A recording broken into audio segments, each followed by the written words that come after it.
주의! 이 프로그램에는 무분별한 스포일러가 포함되어 있으므로 청취에 주의하시기 바랍니다.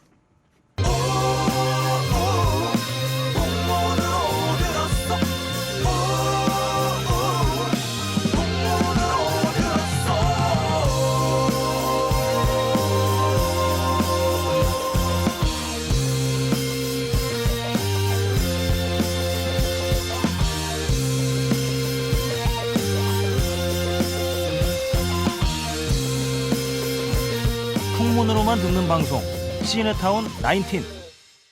오늘 영화는 1대1 나는 누구인가입니다. 늘 그렇듯이 앞부분은 청취자분들의 알토란 같은 사연과 진행자들의 개소리가 이어집니다. 본 내용만을 청취하기 원하시는 분들은 40분경부터 들으시면 되겠습니다. 안녕하세요. 풍문으로 듣는 방송 간접 광고가 가능한 야외 방송 월급쟁이들의 애환이 담긴 방송 시네타운 19 104회 시작했습니다. 뭘 잡담을 해 시작하자마자. 안녕하세요. 잡담 좋아하는 이재익이에요. 잡담 좋아하는 김현정입니다. 야, 일 얘기했어. 그렇다고 제가 잡담을 싫어한다는 얘기는 아니야. 네가 제일 많이 해, 새끼야. 뭐 잡담을 해 물어봤잖아 내가. 잡담 즐기는 새끼가 존나 시끄러, 존나 구시렁거려. 어디 그러니까. 가면. 아 그거 있잖아. 쪽팔려 죽겠어. 그런 어디 거 아세요? 가면. 그걸 말이라고 하냐? 이렇게 얘기하면 따지는 것 같지만 사실은 궁금해서 그걸 말이라고 했는지.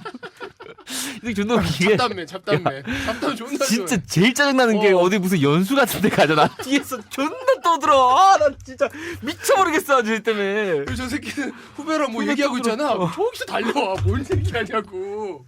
나 궁금해. 아 진짜 11층의 모든 잡담을 지가 관여를 해야 돼. 잡담맨, 뭐 잡담맨. 이렇게 지난번에 최다현하고 뭐 이렇게 얘기하고 있는데 갑자기 달려오더니 뭔 얘기냐. 아 뭔 얘기인지 궁금해 너무.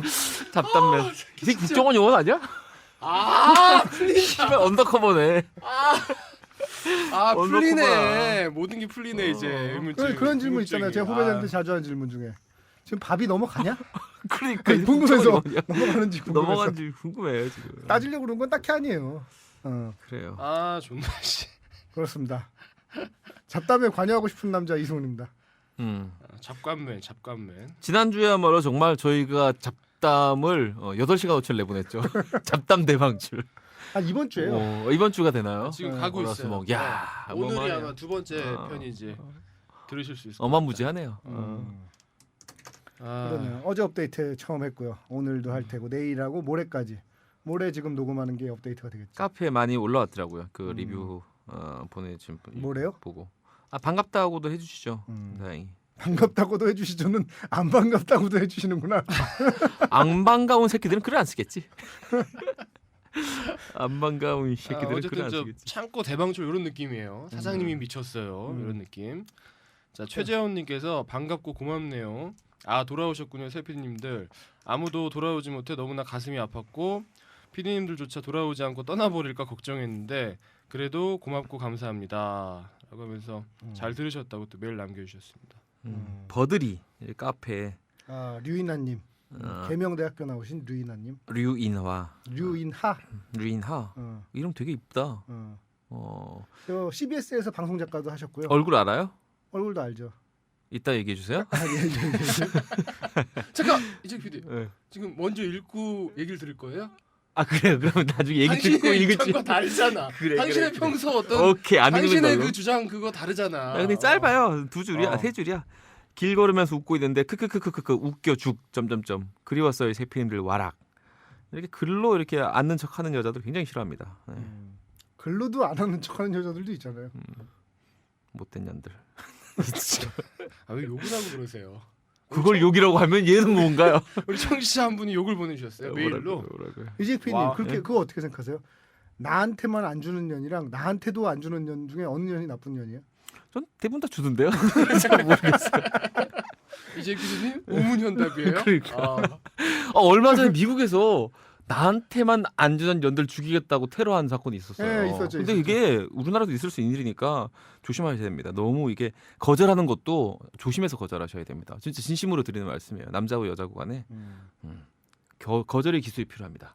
김부장님 뭐 하려고 그랬어요? 와우 6511님 어. 딱 한 줄 보내셨어요. 제목이 병신들아. 아니, 네. 아 그럼 비밀을 조용히 하세요. 근데 65세부터 노인이야 크크크이라고 하신 거는 뭐예요? 우리 뭐 노인이 몇 아, 살부터인가 이런 그 얘기를 페이스 했었나 오브 봐요. 러브. 페이스업으로 할 때 도대체 몇 살부터 50대부터 노인이냐, 60부터 음. 노인이냐, 70부터 노인이냐 막 그랬는데 음. 그 말하자면 노인일 기준이 이 그 여러 가지 그 무료 탑승권을 기준으로 냈을 때 65세부터는 지하철에 내는 게 복지 혜택, 공짜입니다. 각종 예. 복지 혜택을 근데 기준으로. 우리 저 와고 6511님은 짧지만 근거를 대셨어요. 밑에다 한 줄로 65세부터 노인이야 크크크 근거 자짜 와, 자짜를 근거로 대셨습니다. 우리 와고 얼토당토 않은 6511님. 근거예요. 65세에 애를 낳는 사람들도 있기 때문에 그거는 좀 예? 아 남자가 65세면 여자들은 불가능합니다. 다 성경에는 퇴경이 나오죠. 끝나기 성경에는. 자 다음은 폴님 POUL 폴 사랑합니다 형님들. 안녕하세요 형님들. 이제 곧 두 아이의 아빠가 될 96학번 직딩 애청자 폴이라고 합니다. 너무 반가운 왠지 마음에 분권이라도 써야 될 것 같은. 그냥 메일 보냅니다라고 하면서 유독 저 다시 올라온 거 반갑다는 이게 좀 짧은 메일들 있잖아요. 그런 메일들이 유독 많네요. 긴 메일 보내주세요. 짧은 메일 말고. 자 우리 애청자 굉장히 걱정 많이 하셨던 권도윤님 부산 애청자 기억나시죠 혹시? 커피 666님. 권도윤님 피디님들 반갑습니다라고 하면서 100일에 뜨자마자 아직 듣지도 않고 이렇게 또 반가움의 표시를 해주셨습니다. 네. 우리 이호님도 보내주셨고요. 형님들 고맙습니다. 꾸벅 어려운 결단 내려주셨군요 하면서 또 고맙다고. 이훈님 동생 이훈님. 아유 감사합니다. 자 광민영님. 하하. 피디님 한번 읽어주세요. 우리 광민영님 한번 읽어주세요. 민영아 안녕. 별일 없지? 그래 민영아. 본의 아니게 난 너도 알고 네 동생도 알아. 광민영님 사연은 제가 차마 제가 읽으면 신뢰가 될 것 같아서 우리 이재 PD에게 넘겼습니다. 광민영님과 그 맥주를 한 잔 마신 후에 뭐 불미스럽다면 불미스러울 수도 있는 그런. 에이 일상이죠. 그걸 불미스럽다고 일 하면 때문에 이제 일상이 불미스러운 제가 거예요. 어쩌다 보니 그 광민영님 핸드폰을 갖고 어제 집에 들어가게 됐어요. 그리고 나서 전화를 했는데 광민영님이 뭐 이런저런 어떻게 핸드폰을 돌려주면 된다 하길래 개드립을 쳤어요. 그랬더니 짧게 답장이 왔더라고요. 저 민영 누나 동생입니다. 라고 해서 아이고. 정말 느꼈습니다. 아, 난 정말 쓰레기구나 하고 느끼고 민영아 동생 잘 있지? 그래. 영화 1대1 보러 압구정까지 왔습니다. 상영관이 왜 이렇게 없나요? 웬만한 걸 다 아는 대학로에서조차 하지 않다니 덕분에 일요일 아침부터 부지런 떨었네요. 오는 길에 알람이가 시나타운 SR 시간이라고 알려줘서 이어폰 끼고 낄낄거리면서 극장 왔는데 상영관 안으로 들어오니 라디오가 안 나와요. 포기하고 깔끔하게 대신 수상한 그녀편 다시 듣기 하고 있습니다. 영화 시작까지 5분 남았는데 저 말고 아무도 없네요. 저랑 똑같은 경험하셨네요? 극장에서 영화를 혼자 본 적은 없는데 이따 눈치 봐서 가운데 자리를 옮길까 봐요 하셨습니다. 네. 내일부터 나인틴 올라온다고 하니 새로 시작하는 월요일이 마냥 싫지만은 않습니다. 그럼 안녕 하셨는데 그래요. 어떻게 그 극장에는 관객이 많았나요? 너무 좀 안타깝게도 너무 없더라고요. 생각보다. 전 주말에 봤는데도 좀 너무 없어서 좀 안타깝더라고요. 어땠어요? 저도 어떤 아줌마랑 둘이 봤어요. 저쪽 구석에 있구나 한가운데 있고 딱 둘이 있더라고요. 아줌마가 한 30분 후에 다가오지 않던가요? 그 아줌마 노인이던데요?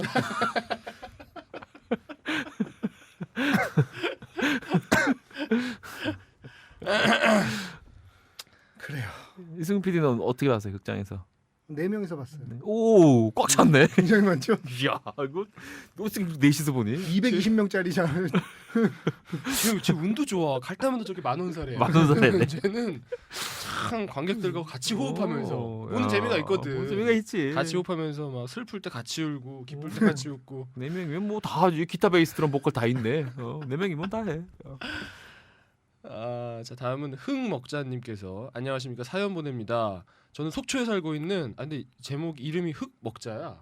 뭐 이건 어떻게 그런 해석해야 아이디가 돼요? 많아요. 그 뭐 우리 어렸을 때 그 있잖아요. 땅꺼지라고. 그 보배 드림 같은 데 가보면 유명한 아이디 중에 하나가 엄마 쟤 또 흙 먹어요 이런 아이디가 있습니다. 그런 느낌 아이디가 있습니다. 땅꺼지, 그래? 땅꺼지. 딴 거지. 저는 속초에 살고 있는 27살 개인 투자자 겸 취업 준비생 김덕영이라고 합니다. 백수.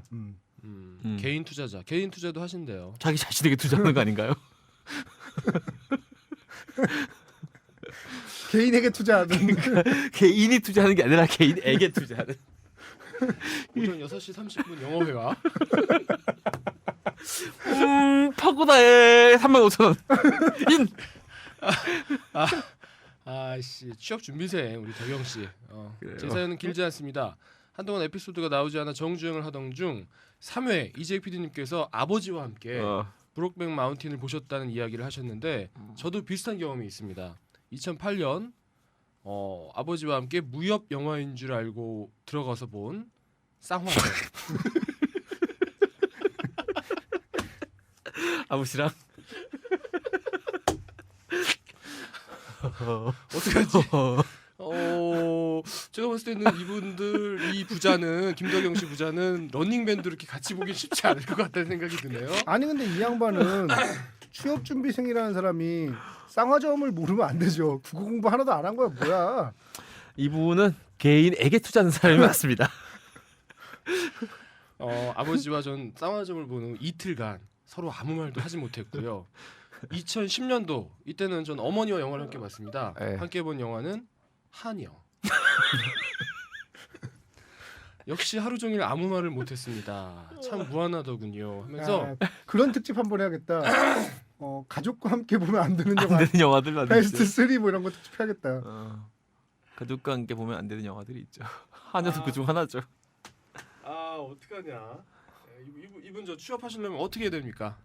이분 일단 손절미 하세요.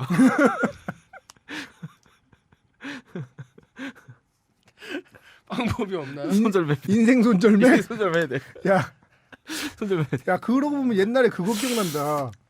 그 예전에 저 기아 타이거즈 선수였나 김상진이라는 투수가 알죠. 있었는데 아주 어린 나이에 돌아가셨잖아요. 네. 근데 어떤 기자가 인생 마운드 조기 강판이라는 기사를 써서 잔인하다. 참 이건 참.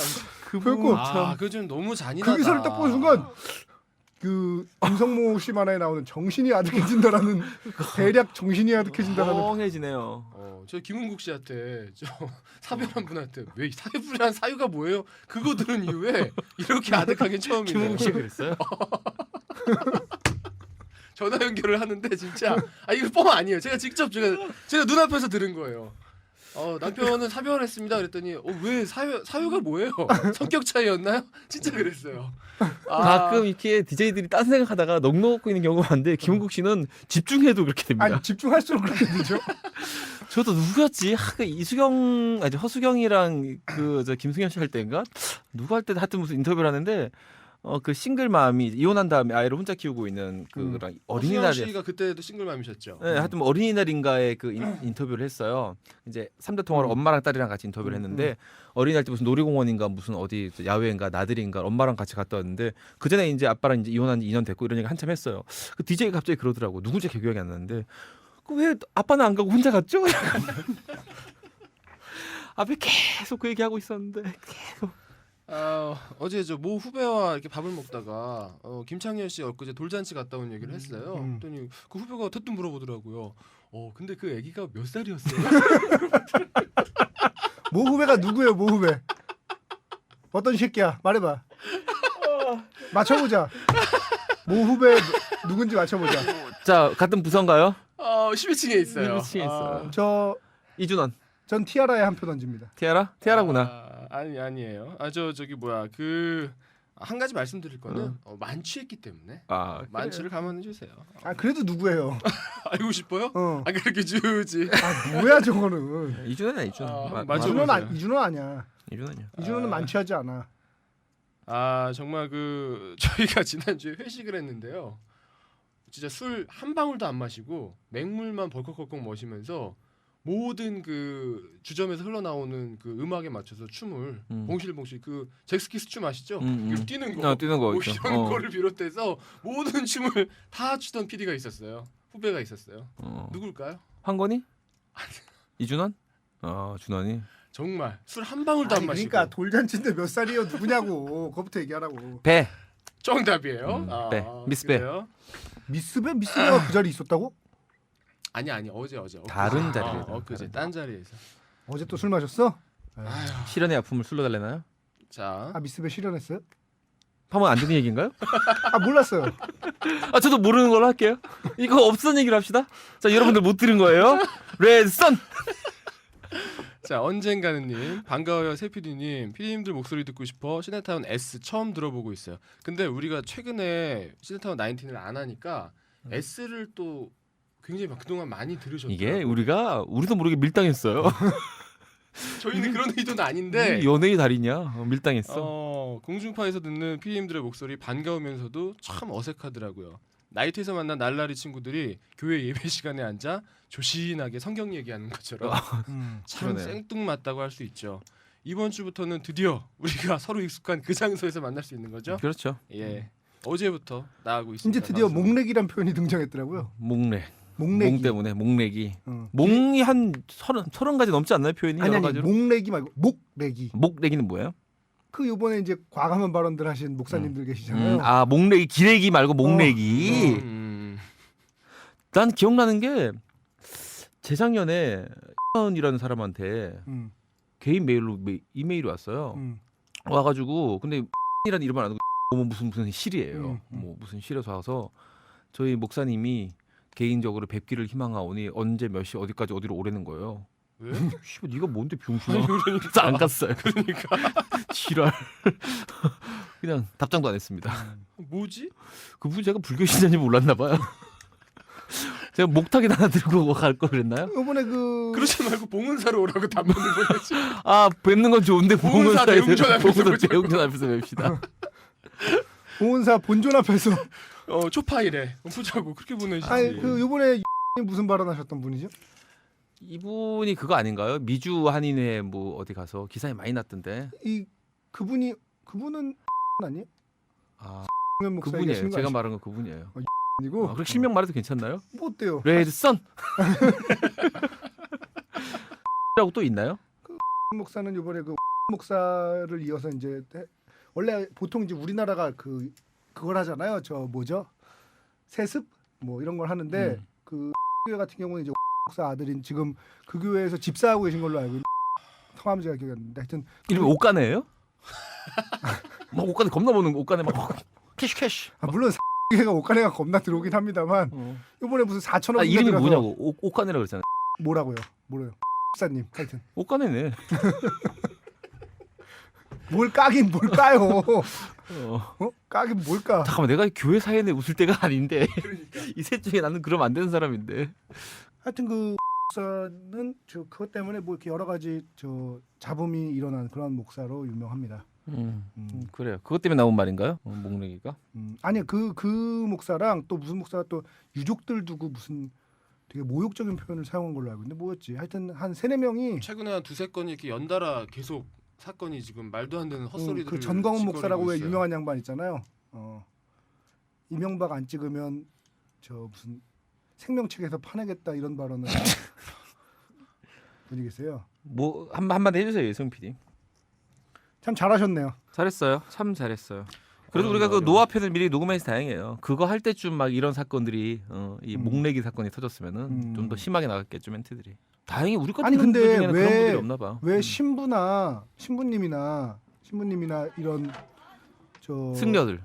중 어. 스님들 중에는 이런 발언이 문제되는 분이 없는데 유독 목사들 중에는 이런 발언이 문제되는 사람들이 있을까요? 일단 구조적으로 신부님들은 네. 그게 가정이 없잖아요. 그러니까 결혼을 할 수도 없고 자식도 없고 네. 뭐랄까 더 그 어떤 세속적인 욕심에서 네. 아예 벗어나서 그 종교 활동을 시작하신 거잖아요. 네. 그게 스님도 가시고 마찬가지죠. 근데 그분들이 세속적인 욕심 때문에 그런 목내기 같은 발언을 한 건가요? 그러니까 저는 그 글쎄요. 확장성에 있다고 봐요. 그 어떤 포교의 포교의 태도로 놓고 보자면 네. 천주교와 불교에 비교해서 기독교 특히 개신교가 비교도 안 될 만큼 그렇게 적극적이에요. 포교하는 것이. 그거는. 그러다 보니까 그런 무리수들을 두게 되는 거죠. 적극적이라 하면 막 포교 활동을 열심히 한다.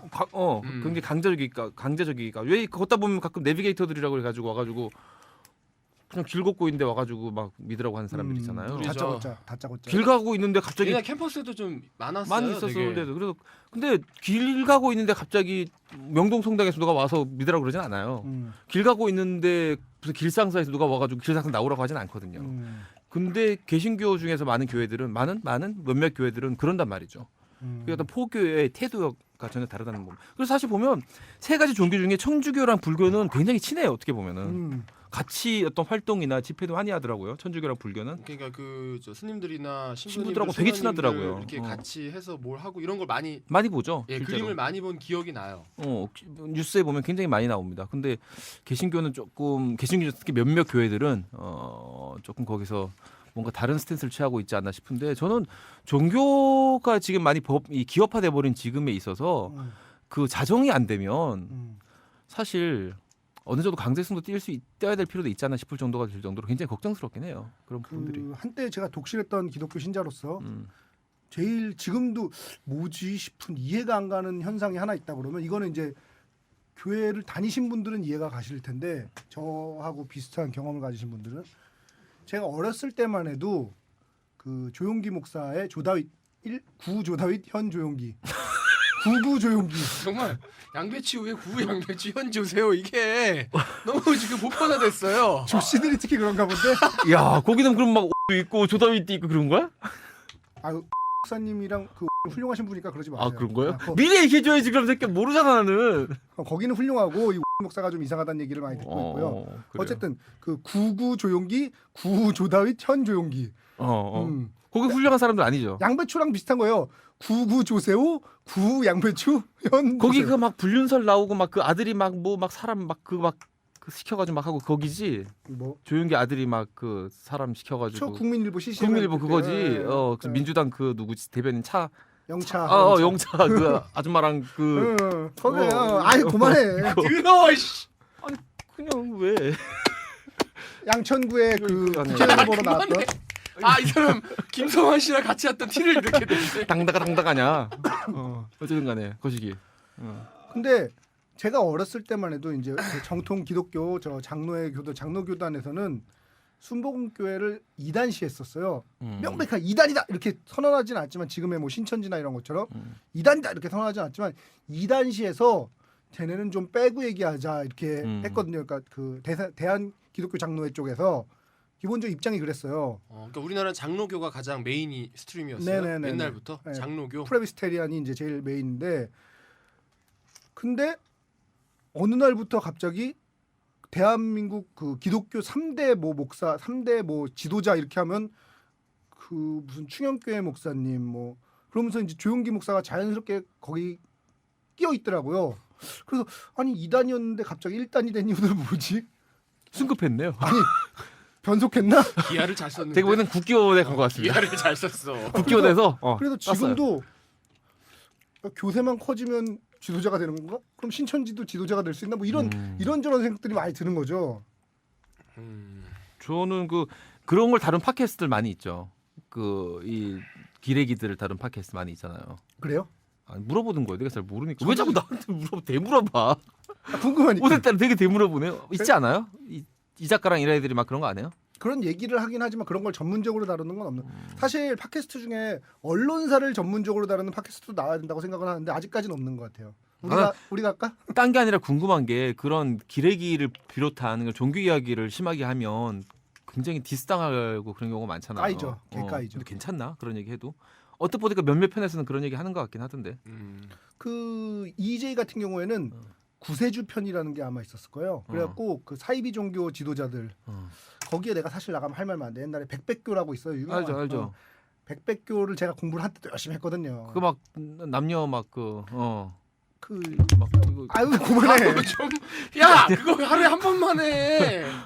김성환 건 한 번만 하는 걸로 하자. 백백교라고 일제 시대 때 있었던 전용회라는 교주의 유명한 종교인데 그래서 제가 그거 되게 유명하잖아. 왜 저 서프라이즈 이런 데도 많이 나오잖아. 왜 그 무슨 그 알코올에다가 뭐 신체... 지금 없앴어요. 아 그래요? 지금 그거는 그 반인륜적이라고 그래가지고 지금은 아마 그냥 화장을 아마 했을 그 거예요. 있었던 건 다 사실이에요. 그러면 네네 과거에 그런 게 있었던 거는 네 그게 뭐죠? CSI가 아니고 뭐죠? 국립과학수사연구소에 보관이 돼 있었어요. 어디 나라 사람이에요?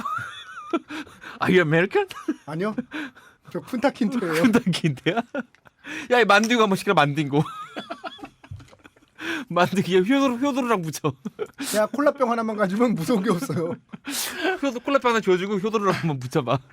너무 저 반인륜적이라서 없앴구나. 화장을 한 걸로 알고 있어. 아. 화장하고 뭐 천도제를 지냈나 이런 걸로 알고 하여간 있는데. 그 우리가 알고 있는 그 백백교.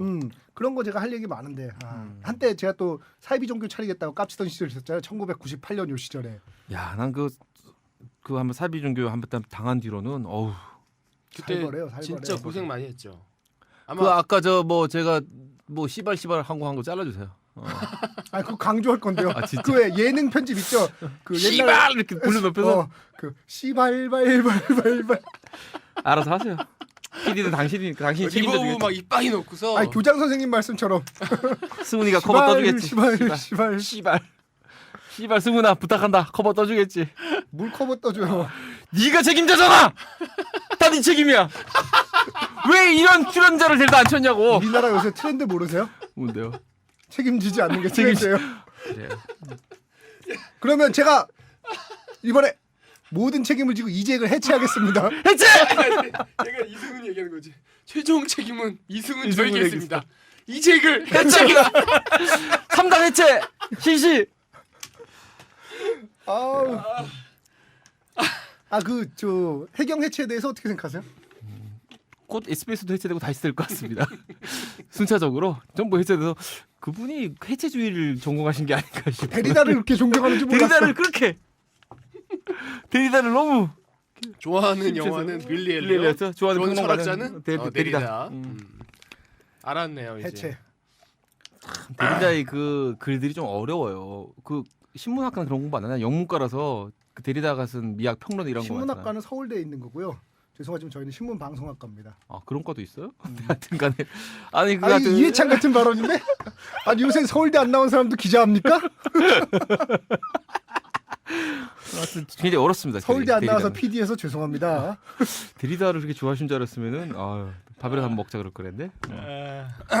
그럼 서울대 안 나온 사람도 대통령 합니까? 그러니까 이 나라가 어떻게 되려고. 지금 서울대 나온 대통령 한 명밖에 없어요. 누가 서울대 나왔어요? 그 제가 유명한 얘기 해주지 않았어요? 뻥삼이도 해냈는데 재수가 웬 말이냐? 기부 입학 아니야 그 사람? 모르죠 그건. 내가 볼 때 그 시절에는 그냥 후룩 막 이러면 대충 막 이렇게 그러던 시절에 서강대 공대 가신 분은 어떡하죠? 그건 뭐 거의 뭐 오늘따라 왜 이렇게 많이 써? 한 번만 쓰라고 하루에. 나 그냥 계속 깔기 이거. 나 진짜 미치겠네. 이거 잘해 이거? 아니 근데 아니요 전혀 안 진짜 했어요. 우리나라 최고의 그 선생님한테 배워서 잘한다. 이거 김성환 씨가 우리나라 이거 마스터잖아. 야 잘하네. 저희 뭐 비트박스예요. 역시 붐치가 김성환 박스. 씨를 업고 목동명까지 뛴 보람이 있네. 바람이 참 성품대로 가는 게 이재익 PD 인생에는 유독 그런 남들이 경험하기 어려운 일들이 많이 벌어져요.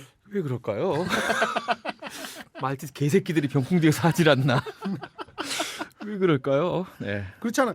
그 김은종 PD 인생에는 이런 일이 별로 제가 보기에는 안 벌어진 것 같거든요. 저는 그 중학교 때 그 테니스 코트 살인 사건 그러니까. 이후로 그러니까. 마지막 목격자 이후로 그러니까. 근데 이재익 PD 인생에만 유독 이런 일이 벌어진다는 건 파란만장하다. 파란만장해. 김은종 PD 인생에 벌어진 제일 독특한 일은 뭐예요? 뭐 전 이 정도 급은 없어요. 이재익 PD. 아니, 그러니까 내가 생각하기에 남들한테 이제 얘기를 할 기회가 있는 거야. 그래서 내 인생에 벌어진 독특한 경험 한 가지를 얘기해봐야 돼. 글쎄 딱히 떠오르는 게 없는데. 그러니까 이게 성품대로 가는 거라니까요.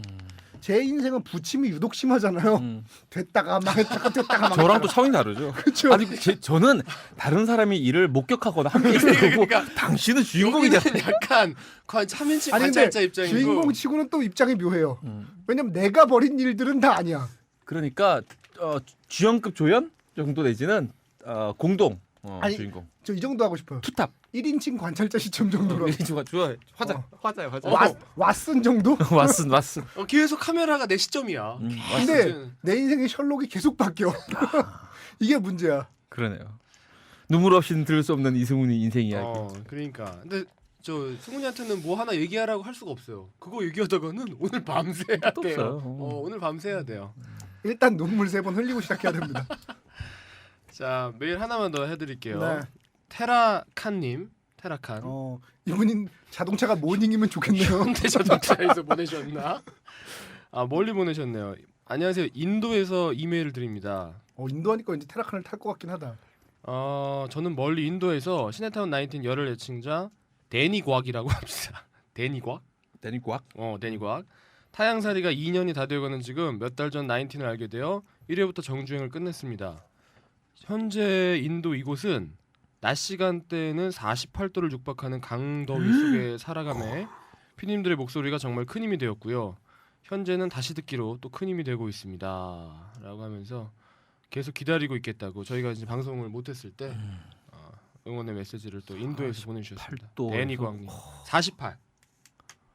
아, 어마어마하죠. 대박이다. 어떻게 사냐 48을. 38만 대도 돌아가시는데 완전. 그러니까요. 더위에 좀 약하죠. 아니 더위를 약한데 이게 막 땀나고 이런 걸 되게 좋아해요. 그 느낌을. 서임이 왜 웃어? 막 서임아 이제 땀 얘기만 해도 웃니? 야, 서임이가 어제 땀을 좀 흘렸나? 우리 서임이? 진짜 왜? 좀. 그래요. 이거 하나 확실히 배웠어요. 그래요. 아주 그냥 좋습니다. 알겠습니다. 메일 주소 소개해 주세요. 자, 메일 주소 소개하겠습니다. 저 방송 지금 말인보 이런 거 없어요? 좀 치면서 하게. 오늘따라 굉장히 타악스러운. 치고 싶어요? 치고 싶어. 치고 싶어. 안 야, 닿았어. 야, 혼종아, 어. 혼종아, 저기 종로 복덕방 가서 떡 좀 사와라 좀 치게. 자, 우리 메일 보내주실 분들 시네타운 90입니다. 숫자 19가 들어가고요. CINETOWN 숫자 19 네. 골뱅이 gmail.com 서임이 좋아한다. 아주 그냥 네?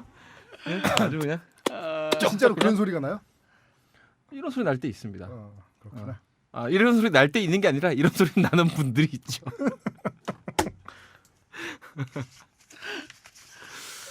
그래요. 그런 소리 왜 나는 거죠? 까봐 한번 내가 시원하게 한번 얘기해. 날 때가 있지. 사람의 몸에는 여러 가지 분비물들이 있습니다. 그 분비물들이 때로 그 이런 식의 분비물들. 알겠습니다. 분비물이 이렇게 스포이드로 떨어뜨리듯이 나오잖아요. 지 맘대로 나옵니다 그냥. 여기까지 할게요. 알겠습니다. 그 심우석 기자가 되게 나오고 싶어요. 언제 부르죠? 맨날 걔 뭐 만나면 축구 이런 거 할 때 배성재랑 같이 부르면 안 되나? 배성재 우리 했었나?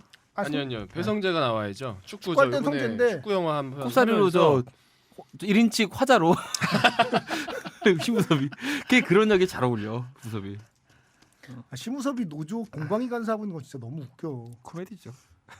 이러다 이재익 이제 노조위원장 하겠어. 제가 노조위원장 노조 탄생 위원장 하면? 아닌가요? 우리 저 SBS도 이러다 한 5년 강남 뒤에 노조로 갑시다. 제가 새천년 거기 저 대변인 하고 있을지도 몰라. 새천년 민주당 거기 대변하고 있을 이제 없어진 대변- 새천년 민주당 어디 뭐 하여튼 거기 대변하고 있었어요. 진짜 새천년 박탈 민주당 탈 이름 수도 기가 없네. 막히지 않아? 새천년 민주당이 뭐야? 몇 년 했죠? 뉴 밀레니엄 근데 몇 년 했죠 거기? 몰라요. 뉴 밀레니엄 디모크라시 파리. 저 발음으로 들으니까 더 이상한데요. 그러니까. 정말 무섭습니다. 발음이. 아, 발음도 무서울 수 있다. 그래요. 그 다음 주에 선거잖아요. 선거. 이게 다음 회는 아마 선거가 끝나고 방송이 될 텐데. 이게 선거 끝나고 방송되나요? 아니야, 이거 말고 이 다음 회가 선거 다음 날 방송되겠죠? 선거 수요일이죠. 그렇죠. 다음 주에 엑스맨을 저희가 할 건데 엑스맨이 선거 다음 날. 에너미 아니? 에너맨 그 다음 주. 그 다음 주. 음. 그러니까 너무 우리가 요새 저 신작을 안 해서. 블록버스터로만 안 해서. 엑스맨이 아마 선거를 하신 다음 날. 오케이 바리. 하실 수 있을 겁니다. 그래요. 저 최시중 씨 딸을 꼭 최시중이 딸이 거기 서초구라 아닌가? 어디 강남구에 서초구요? 서초구가 항농구 헷갈리네. 그러네요. 제가 알기로 제가 초등학교 이후부터 그가 흔히 이제 강남 사람들은 강남이라고 하면 서초구 강남구를 얘기하잖아요. 보통. 원래는 강남구만 강남이었죠. 아니 강남구 원래 한 강남구였어요. 아니, 그러니까 분리되면서 그러니까 이제 예. 서초구 그러니까 고강남만 강남이라도 요즘 언론 때문에 이제 뭐 잠실 지역까지 송파까지. 부동산적으로 봤을 때 가격이 비슷하다고 해서 하는데 송파까지 요즘에는 워낙은 이제 예전 강남구, 구강남, 전구, 구강남. 이런 식으로. 현 서초 강남 우리 이제 강남이라고 하는데 그쪽에서는 제 기억으로 80년대 그러니까 30년 전부터 계속 거기만 됐었어요. 한 번도 넘어간 적이 없을걸요 아마. 이번에는 모르죠 진짜로. 제 정서로도 이번에 어떻게 될지 모릅니다. 이번에 처음으로 다른 곳에다 투표를 하실 것 같다는. 그럴 것 같습니다. 음. 뭐 구체적으로 얘기 못 하겠지만 그럴 것 같습니다. 제가 이 정도면 변화가 있을 수도 있어요 거기도. 제 기억으로 아 한 근데 번도 넘어간 적이 사실 나는 더 이상한 게 이 정도 일이 벌어졌는데도 아직까지 그게 더 이상한 거죠. 나는 사실은 뭐 이게 OECD 다른 가입 국가 같으면 사실은 그리고 그런 게 있어요. 그 이제 언론에서 부동산 이게 붐이 일면서 그러니까 2006년 7년 정도부터 이제 강남 3구란 말이 처음 나왔거든요. 네네, 그거 알기로. 그렇죠. 그 전까지는 그냥 그 강남 서초만 가지고 강남 서초 구 강남 현 강남 서초만 가지고 강남이라 부르다가 2006년 7년 오면서 송파를 포함했는데 네. 송파랑 거기 지역은 왔다 갔다 해요. 케이스 바이 케이스예요. 네네. 어떤 때는 1번, 어떤 때 2번이에요. 근데 지난번 선거에나 이런 거 볼 때 그 일배는 아니고 보수층들이 많이 모여 있는 그런 자리나 이런 데 가면 지금까지 계속 1번 어떤 데 2번이었겠죠. 그 뭐 2006년엔 2번이었겠죠. 그쪽의 그 퍼센트가 높은 걸 되게 자존심으로 생각하더라고요. 어. 압도적으로 퍼센트가 높은 지역들이 있어요. 반포, 어. 대치, 타워팰리스. 반포, 대치, 압구 음. 요 세 개는 막 지지율이 80% 넘을 걸요 아마 거의 90%. 아, 그거를 자랑으로 생각해요. 광주에서 민주당 찍듯이 찍어요 정말로. 그뭐 어떤 그런 뭐 특정 아파트 주상복합 이런 데는 뭐 90몇 %까지 나온대. 타워팰리스. 타펠도 그렇고 압구정, 한양, 현대, 음. 그다음 반포, 주공이랑 한신 아파트 시리즈들 이런 데들은 무지막지하게 나옵니다. 그게 왜 자랑이죠? 그게 왜 자랑인지 그 심리를 좀 분석을 해주세요. 모르죠. 아 그래도 한번 어떤 결속력 같은 느낌인 것 같아요. 음. 결속력. 우리 이 정도로 단단하다. 우리 이 이런 정도로 잘 산다 뭐 그런 거겠지 뭐. 아 약간 이런 거 잘 아닐까요? 산다랑은 좀 다르겠죠. 어쨌든 에르메스 백을 들고 다니는 사람의 마음 같은 걸까요? 모르겠는데 하여튼 그런 태도를 보이는 거를 많은 게시판에서 볼 수 있습니다. 많은 게시판에서. 그 DC 인사이드라고 있어요. 거기 부동산 갤러리 많잖아요. 네네. 부동산 갤러리 가보세요. 선거 끝난 뒤에 가보세요. 또 그런 걸로 올라옵니다. 강남구 갤러리도 있을 거 아니에요. 서초구, 강남구 갤러리 다 있겠죠. 뭐, 그것까지는 모르겠는데 올라옵니다. 물론 정보들이 많이 올라오긴 하는데 어떻게 될지 진짜 궁금하네요. 이게 목요일이니까 끝난 뒤엔 아니 이거 업데이트 되는 건 말고 아, 이 다음에 업데이트 되는 거. 저는 저 사전 투표를 하려고요. 사전 투표. 사전 투표도 똑같죠? 알려주시죠. 사전 투표 훨씬 쉽습니다. 신분증 아무데나 들고 가서 하면 돼요. 아무 동사무소?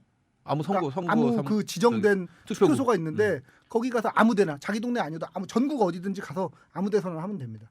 굉장히 편리해진 거죠. 이거는 굉장한 진보인데 이 제도가 혹시 악용될까봐 걱정은 됩니다만 어쨌든 이거는 좋은 제도라고. 이게 생각해요. 지방선거만 해당되나요? 아니면은 앞으로 그냥 중앙선거 다? 계속 되는 걸로 알고 있는데.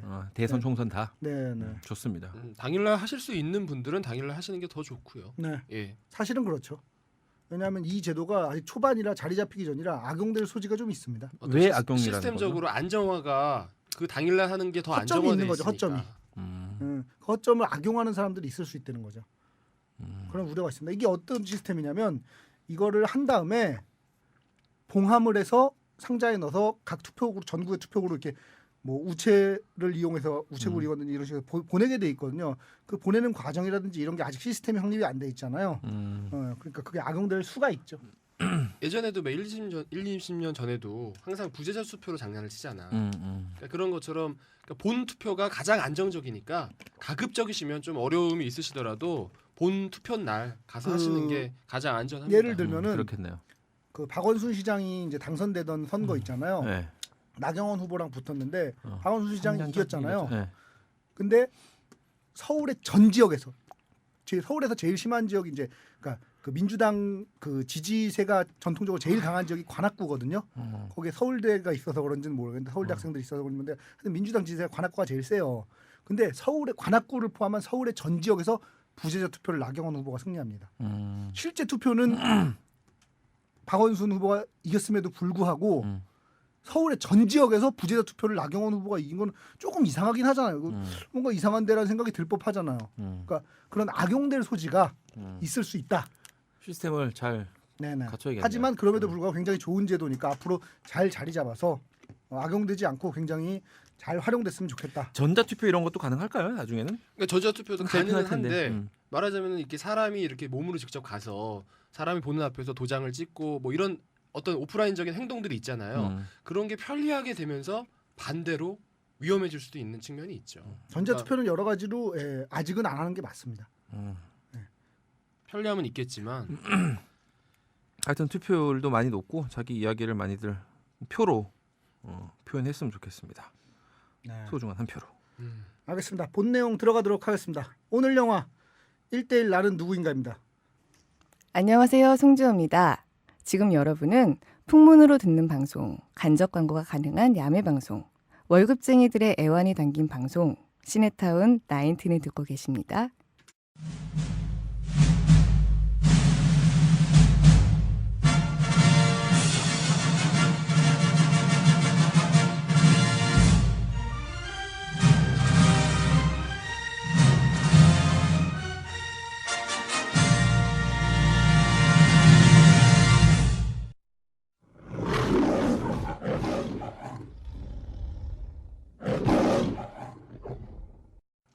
줄거리 소개해 주시죠. 줄거리를 할 게 별로 없어요. 자, 김기덕 감독 영화 치고는 굉장히 긴 영화입니다. 122분. 우리 봉준 아저씨 상투를 아주 맛있게 드시고. 봉준호 아저씨. 봉준호 아저씨 무슨 소리야? 머리야. 봉준호? 봉준. 봉준이 뭐야? 전봉준 아저씨 말씀하시는 거예요? 전봉준 장군 말하는 거 아니에요? 맞아요. 몇 번째 영화인지 모르겠네. 하도 영화 많이 찍어. 20번째 영화입니다. 자, 20번째. 마동석, 김영민. 그 외 많은 분들이 출연했는데 이름을 제가 불러드릴게요.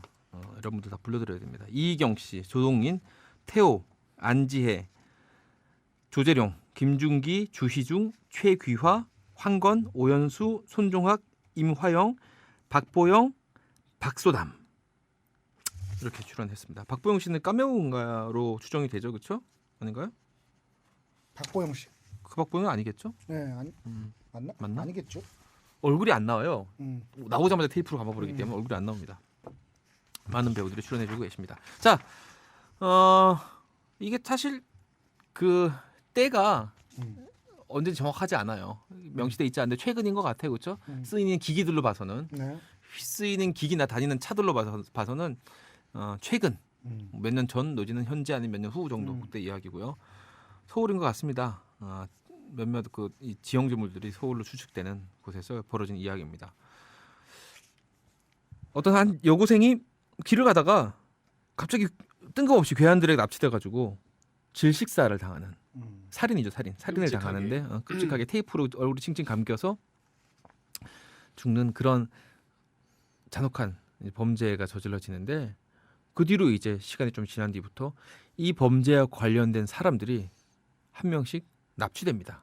이 범죄를 저지른 가해 집단. 네. 이게 한 명이 아니에요. 한 명이 아니고 여러 명이 함께 한 명은 여고생을 내몰고 또 한 명은 기다리고 있다 쫓아가고 또 한 명은 여고생의 팔을 잡고 또 한 명은 여고생의 목을 테이프로 감는 식의 여러 명이 같이 동조한 범죄이기 때문에 그리고 또 그걸 시킨 사람이 있고 그 시킨 사람이 보고한 사람이 있고 그 보고를 받은 사람이 있고 이런 단계로 이루어진 조직적인 범죄였습니다. 네. 이 범죄를 저지른 조직의 이 하수인들부터 한 명씩 납치가 돼갑니다. 피라미드로 지금 맨 밑에 단계부터 단계부터. 한 명씩 해서 꼭대기까지 올라가는 거죠. 이 누가 납치를 하는가가 중요하죠. 이 납치를 하는 사람들이 잘 서로 모르는 사람들이에요. 말하자면 이 프로젝트, 이 납치, 어떻게 보면 범죄라고 할 수 있죠. 이 범죄를 때문에 일시적으로 뭉친 사람들이라는 거죠. 그 전에 알던 사람들이 아니에요. 마동석이 대장이에요.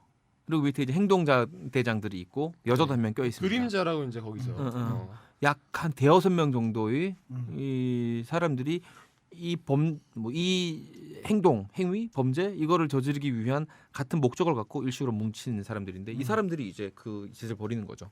한 명씩 납치를 해가지고 잔혹하게 고문을 합니다. 머리에다 막 못을 꽂고 막 손을 막 오한마로 뭉개버리고 막 이런 식의 막 고문을 한 다음에 질문들을 하는데 그 질문들이 이렇게 복잡한 질문들이 아니라 다 똑같은 질문들이에요. 사람마다. 맨 밑에 하수인부터 시작해가지고 중간 단계 보스까지 다 똑같은 질문을 하는데 안 쪽팔리냐, 부끄럽지 않았냐 그런 짓을 하면서 죄책감은 못 느꼈냐, 또 그런 짓을 할 거냐, 네가 한 짓이 옳다고 생각하느냐.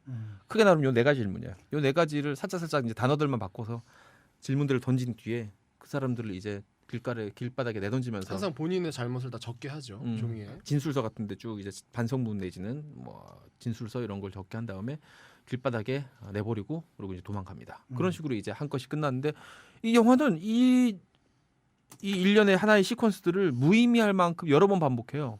똑같은 것들을 계속 보여줍니다. 그리고 그거를 편집하거나 생략하지 않고 그 단계별로 똑같이 보여줘요. 납치대가 단 과정부터 시작해서 고문당하는 거, 실토하라고 적는 거를 마치 재방송 방송 보듯이 계속 되풀이 됩니다. 그 잡혀는 사람만 다른 거예요. 그러다가 이제 마지막 보스까지 올라가요. 결국 그 사람이 정말 최고 보스인지 아니면 이 사람들 손이 닿을 수 있는 최고 보스인지까지는 모르겠으나 보스까지 올라갔는데 그 과정에서 이 팀에 불화가 생기는 거죠. 이게 워낙 범죄이다 보기도 하고 또 중간에 한 사람이 또 고문당하고 이런 후유증으로 자살을 해서 죽어요. 그러다 보니까 이제 양심의 가책을 느끼는 거죠. 다른 사람의 생명을 빼앗는 행위가 되고 이러니까 가책을 느끼게 되면서 이 팀이 분열이 되는 거예요. 못하겠다, 씨발 해, 죽여버린다 너 안 하면 막 이런 식으로 막 폭력적으로 강압하기도 하고 막 그렇게 해서 어쨌든 마지막 범죄까지 오긴 옵니다. 하지만 마지막 이제 처단을 할 때 가장 강성이었던 사람들마저 이 마동석이 제일 강성이에요. 강성이었던 사람들마저 이제 내분이 일어나서 등을 돌리게 되는 거죠. 결국 그래서 3명이 남아요. 3명. 제일 강성인 사람들 순으로 3명이 남는데 한 사람이 그 나머지 그 마동석을 제외한 나머지끼리 싸우다가 또 한 사람이 또 죽어요. 거기서 자기 편끼리 또 죽이는 거예요. 그러다 그 보스를 결국 죽이지 못하는데 어이없게도 그 마지막 보스를 처단하는 사람은 제가 왜 이렇게 줄거리를 스포일러까지 다 얘기하냐면 이 영화 못 볼 것 같아서 그래요. 사람들이 청취자들이 볼 확률이 별로 없어요. 그런 게 아니라 우리는 원래 스포일러 다 했잖아요. 근데 제가 마지막 그 가능성은 항상 남겨놓고 했는데 그 마지막으로 그 보스를 죽이는 사람이 누구냐면 제일 처음에 잡혀왔던 그 여고생을 납치 살해했던 그 조직의 제일 말단 행동 대원이 자신의 제일 보스였던 그 보스를 죽이죠. 그리고 마동석을 찾아갑니다. 마동석은 뭐 대략 청계산 같은 느낌의 어떤 산 기슭에서 혼자 이렇게 은거하고 있는데 거기서 도인처럼 바위에 앉아서 쫙 앉아 있는 마동석을 마지막으로 그 행동대원 납치됐다 풀려났던 제일 처음에 행동대원이 마동석을 찾아가서 개 패듯 두드려 패서 결국 죽는 걸로 나오죠. 그렇죠? 머리 피를 흘리면서 그렇죠. 마동석까지 죽이는 걸로 이 영화가 끝이 납니다. 이쪽 이편 저편 다 죽는 거예요. 말하자면 보스들이. 그렇군요. 김민종 PD님 어떻게 보셨어요? 저 근데 김민덕 감독 영화를 제가 별로 이렇게 평소에 좋아하진 않아요. 근데 김민덕 감독 영화가 어느 순간부터 왜 이 사람들이 왜 김민덕 감독 영화를 이렇게 뭐 상을 주고 뭐 화제가 되고 하는지를 알긴 알겠더라고요. 이게 취향이 다르더라도 인정할 건 해야겠더라고요. 그래서 제일 좋아했던 작품들이 뭐 활이나 좋죠. 보셨죠? 뭐 아니면 봄, 여름, 가을, 겨울 그리고 봄 이런 작품들 보면 김민덕 감독이 왜 인정을 받는구나라는 걸 알겠더라고요. 그래서 어느 순간부터는 저희가 작년에 그러니까 재작년에 피에타도 했잖아요. 네. 이 사람만의 작품 세계가 있다는 걸 느꼈는데 오늘 그러니까 엊그제 보니 1대1은 영화를 보면서 김민덕 감독 작품 중에서 그 뭐 예술적인 완성도 뭐 이런 걸로는 좀 갑자기 많이 후퇴했구나라는 생각이 들었어요. 그러니까 흔히 말하는 우리가 뭐 예술적인 뭐 감성 뭐 아니면은 뭐 영화제에서 뭐 예술적인 점수를 받는다든지 할 때 그런 느낌에서의 아니 쉽게 말하면 영상미가 전혀 없어요. 그러니까요. 영상미가 전혀 없어요. 예, 그 뭐 활이나 이런 데서 보여줬던 그런 영상미들 있잖아요. 그런 부분들이 전혀 없기 때문에 뭐 예술적인 측면에서는 김기덕 감독 영화 중에서는 오히려 거의 초반에 뭐 악어나 거의 이쪽으로 간 느낌이에요. 완전 초기 작품으로 돌아간 후퇴한 느낌이 드는데 그럼에도 불구하고 이 영화가 지금 갖고 있는 그 의미 때문에 저는 영화를 굉장히 뭐랄까 집중해서 볼 수 있었습니다.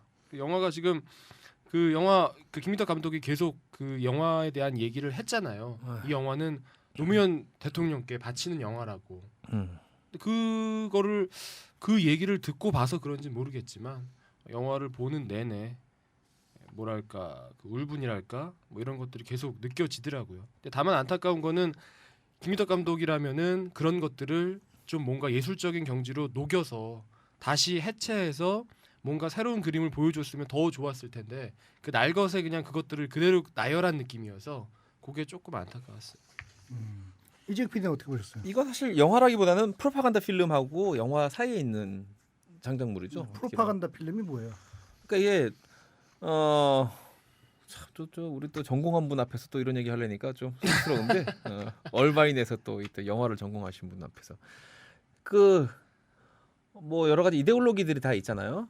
이 세상에는 여러 가지 이데올로기가 있잖아요. 각자 자신이 믿는 추종하는 그 이데올로기를 정치적으로 선전 또는 다른 이데올로기를 믿는 신봉자들을 설득하기 위해서 정적인 신념을 가지고 만드는 영상물들이 있죠. 유명한 게 뭐가 있을까요? 그렇게까지 나오면 모르겠네. 할 말이 없어요. 그래요, 계속하세요. 유명한 거는 괴벨스가 제작했던 마이 다이어리. 대답이 충분히 대답이 됐죠? 이 정도면 그래요. 알아들은 사람 다 알아들었잖아. 아니 이미 서입이 웃었잖아 지금. 예전 같으면 안 그렇게 지우지 이럴 텐데 안 그러네. 많이 그래요. 발전했어요. 오늘 네가 한 번 했잖아. 그러니까. 그 나의 투쟁을 우라카이 한 나의 일기라는 작품이 있는데 음. 자신의 그 동성애 취향과 음. 어릴 적 여자 아이들에게 무시당했던 기억, 음. 친위 대원들한테 무시당했어요? 친위 대원들한테 다구리 당했던 그런 일들이 음. 소상히 적혀 있고 음.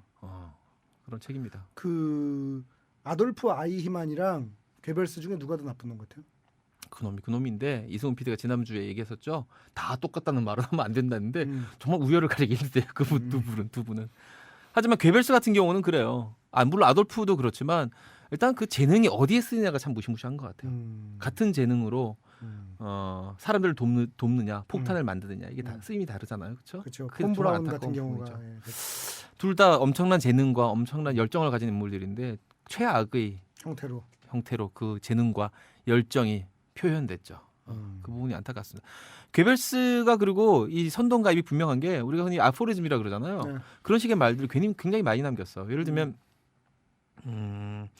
나이 드니까 정확한 워딩이 기억이 안 나. 옛날에는 정말 글자 하나 안 틀고 다 외웠었는데. 나에게 말을 달라? 그것도 있지만 그 정도로 유명한 말 말고 선동은 한마디 말이면 되지만 선동을 부정하기 위해서는 수십 장의 종이와 수백 건의 책이 필요하다. 그런 식 정확히 대충 그런 얘기죠. 네. 그런 느낌의 말. 뭔지 알 것 같아요. 했어요. 그런 식의 어떤 사건과 상황의 핵심을 꿰뚫는 그런 이야기들을 많이 남겼는데 곰씨 보면 그 말 자체는 맞는 말이에요. 용도를 잘못 써서 그렇지. 방향이 잘못된 거죠. 그걸 아는 사람이 그렇게 그걸 잘 알았기에 그런 짓을 했겠죠. 그렇죠. 어쨌든 이 영화는 그렇다고 생각을 했어요. 어느 쪽으로 더 기울어 있나요? 프로파간다 필름 훨씬 가깝죠. 네. 다른 이유는 뭐냐면 이게 만약 흔히 알고 있는 우리가 영화라면 네. 영화라는 것은 말 그대로 돈 내고 사람들이 즐기는 거잖아요. 네. 그걸 예술적으로 즐기든 슬픔을 즐기든 웃음을 즐기든 네.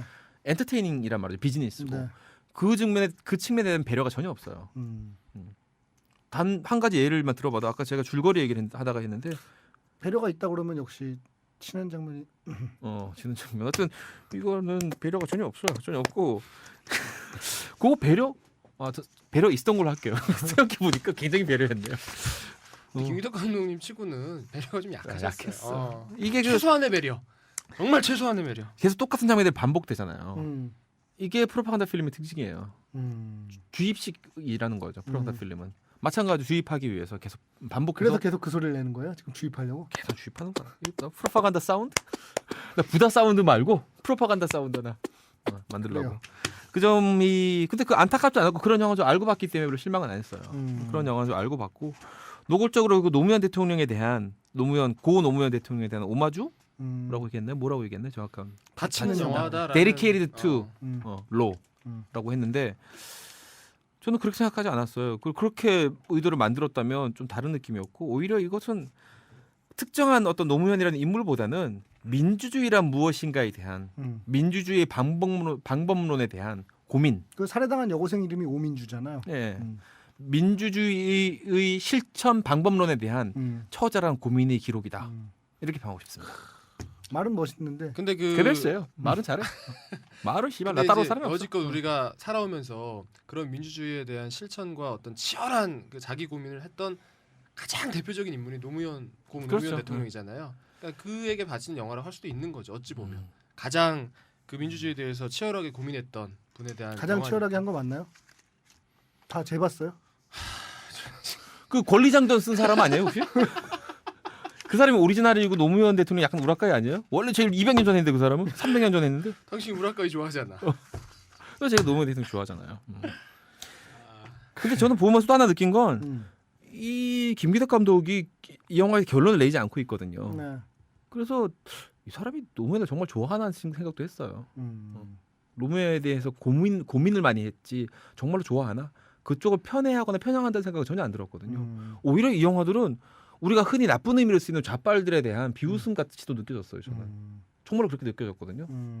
그래서 뭐지 하는 생각으로 저는 극장 문을 나섰어요. 음. 들어올 때는 당연히 그런 영화겠거니 하고 들어왔다가 나갈 때는 이거 맞나 하는 생각으로 나갔습니다.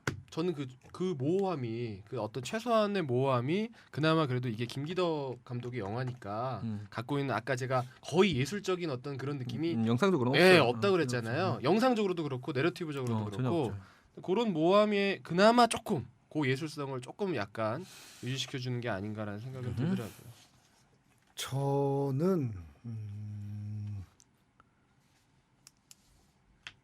이게 정확하다고 볼 수는 없지만 제가 느끼기에는 김기덕 감독의 마음이 너무 느껴져서 되게 마음이 아팠어요. 이 사람이 정말 진심으로 충격을 받았구나. 이런 세태에 정말 깜짝 놀라서 당황했구나. 이런 게 느껴져서 되게 마음이 아팠는데 무슨 얘기냐 하면 그 사람이 순간적으로 놀라고 왜 충격을 받아서 말이 안 나오는 상태 있잖아요. 말을 잃는다고 그러잖아요. 제가 보기에는 김기덕 감독이 그런 상태인가. 영화 제작적으로 그런 상태인 거예요. 뭐냐면 지난 몇 년간 이렇게 자기가 당연하다고 우리들이 모두가 느꼈지만 당연하다고 느껴오던 그런 국민의 권리들이 후퇴하고 민주주의가 후퇴하고 이런 거를 겪으면서 너무 충격을 받은 거예요. 그래서 말을 제대로 못하는 거야. 그게 영화의 만듦새가 후져진 가장 결정적인 요인이라고 생각해. 그러니까 말을 너무 이게 충격을 받다 보니까 말을 제대로 뭐 이렇게 된 거 있잖아요. 말을 제대로 못하는 상태가 된 게 말하자면 감독한테는 영화가 언어니까 그 영화를 제대로 만들지 못할 만큼 굉장히 충격을 받은 상태가 아닌가라는 생각이 들어서 이 영화를 보면서 되게 마음이 아팠어요. 그러니까 자기는 김기덕 감독은 자기 나름대로 뭐 영화를 이렇게 만들어보고 저렇게 만들어 고민을 굉장히 많이 했겠지만 그 상태 자체가 이미 김기덕 감독 상태 자체가 패닉에 빠져 있는 상태라 충격을 받아서 스턴드돼 있는 상태라 제대로 못 만드는 거죠. 그러다 보니까 사실 이런 저는 영화 보면서 어이없었거든요. 이게 뭐지 싶은 거예요. 그러니까 그 김영민 배우가 왜 여러 역할 1인 8역인지 9역인지를 하잖아요. 의도는 알겠는데 정신 같잖아요. 후지죠. 의도는 잘 의도는 잘 알겠는데 후지잖아요. 그리고 처음에는 각자의 배역이 다 캐스팅되어 있었는데요. 나중에 촬영 직전에 급박하게 그 김영민 배우가 모두 다 하는 걸로 바꿨다고 하더라고요. 그러니까 야구로 치자면 이거예요. 자기가 직구로 이제 변화구로 승부를 보던 투수가 내가 직구를 승부를 보겠다 이거야. 요번엔 내가 너무 충격을 받아서 내가 직구를 던져서 니들을 아웃시켜 버리겠다. 그러고서 직구를 던졌는데 한가운데 직구라 홈런을 맞아서 경기가 끝나버린. 그 김기덕 감독이 영화 개봉하기 전에 이 영화 10만 명 들기 전까지 극장에서 안 내리겠다 이런 선언을 했었어요. 극장 갖고 계신가요? 뭐 그런 얘기를 했었어요. 그러니까 극장을 50개밖에 못 잡았어요. 그런 상황인데 어쨌든 자신감이 그래도 좀 있어서 2차 판권을 그때까지는 안 풀겠다고. 그러니까 예를 들어서 저기 뭐 IPTV 그래 안 낸다고 원래 TV 안 돌리겠다는 했는데 이제 어제 인터뷰를 보니까 그 너무나 그 극장을 돌아다니다 보니까 배우들과 극장주들에게 너무나 미안한 마음이 들고 뭐 이런 그 본인의 그 되게 안타까운 심정을 토로하셨더라고요. 관객이요 7,000명 들었대요. 주말 동안 엊그제까지 금토일 목금토일에서. 제가 처음 시나리오로 충무로 입봉한 영화가 질주인데 전국 관객 12,000명이거든요. 뭐라 말해야 할지. 그러니까 이게 너무 한가운데 직구를 던져버려서 홈런 맞은 거예요. 그러니까 그런 이런 일련의 과정들이 김기덕 감독이 지난 몇 년 동안 얼마나 충격을 받았고 마음의 상처를 크게 입었나가 느껴져서 그런 거 있잖아. 왜 만듦새가 느껴져서 마음 아픈 거. 왜 이렇게 만들 수밖에 없었는가가 느껴져서 굉장히 마음이 아팠고요.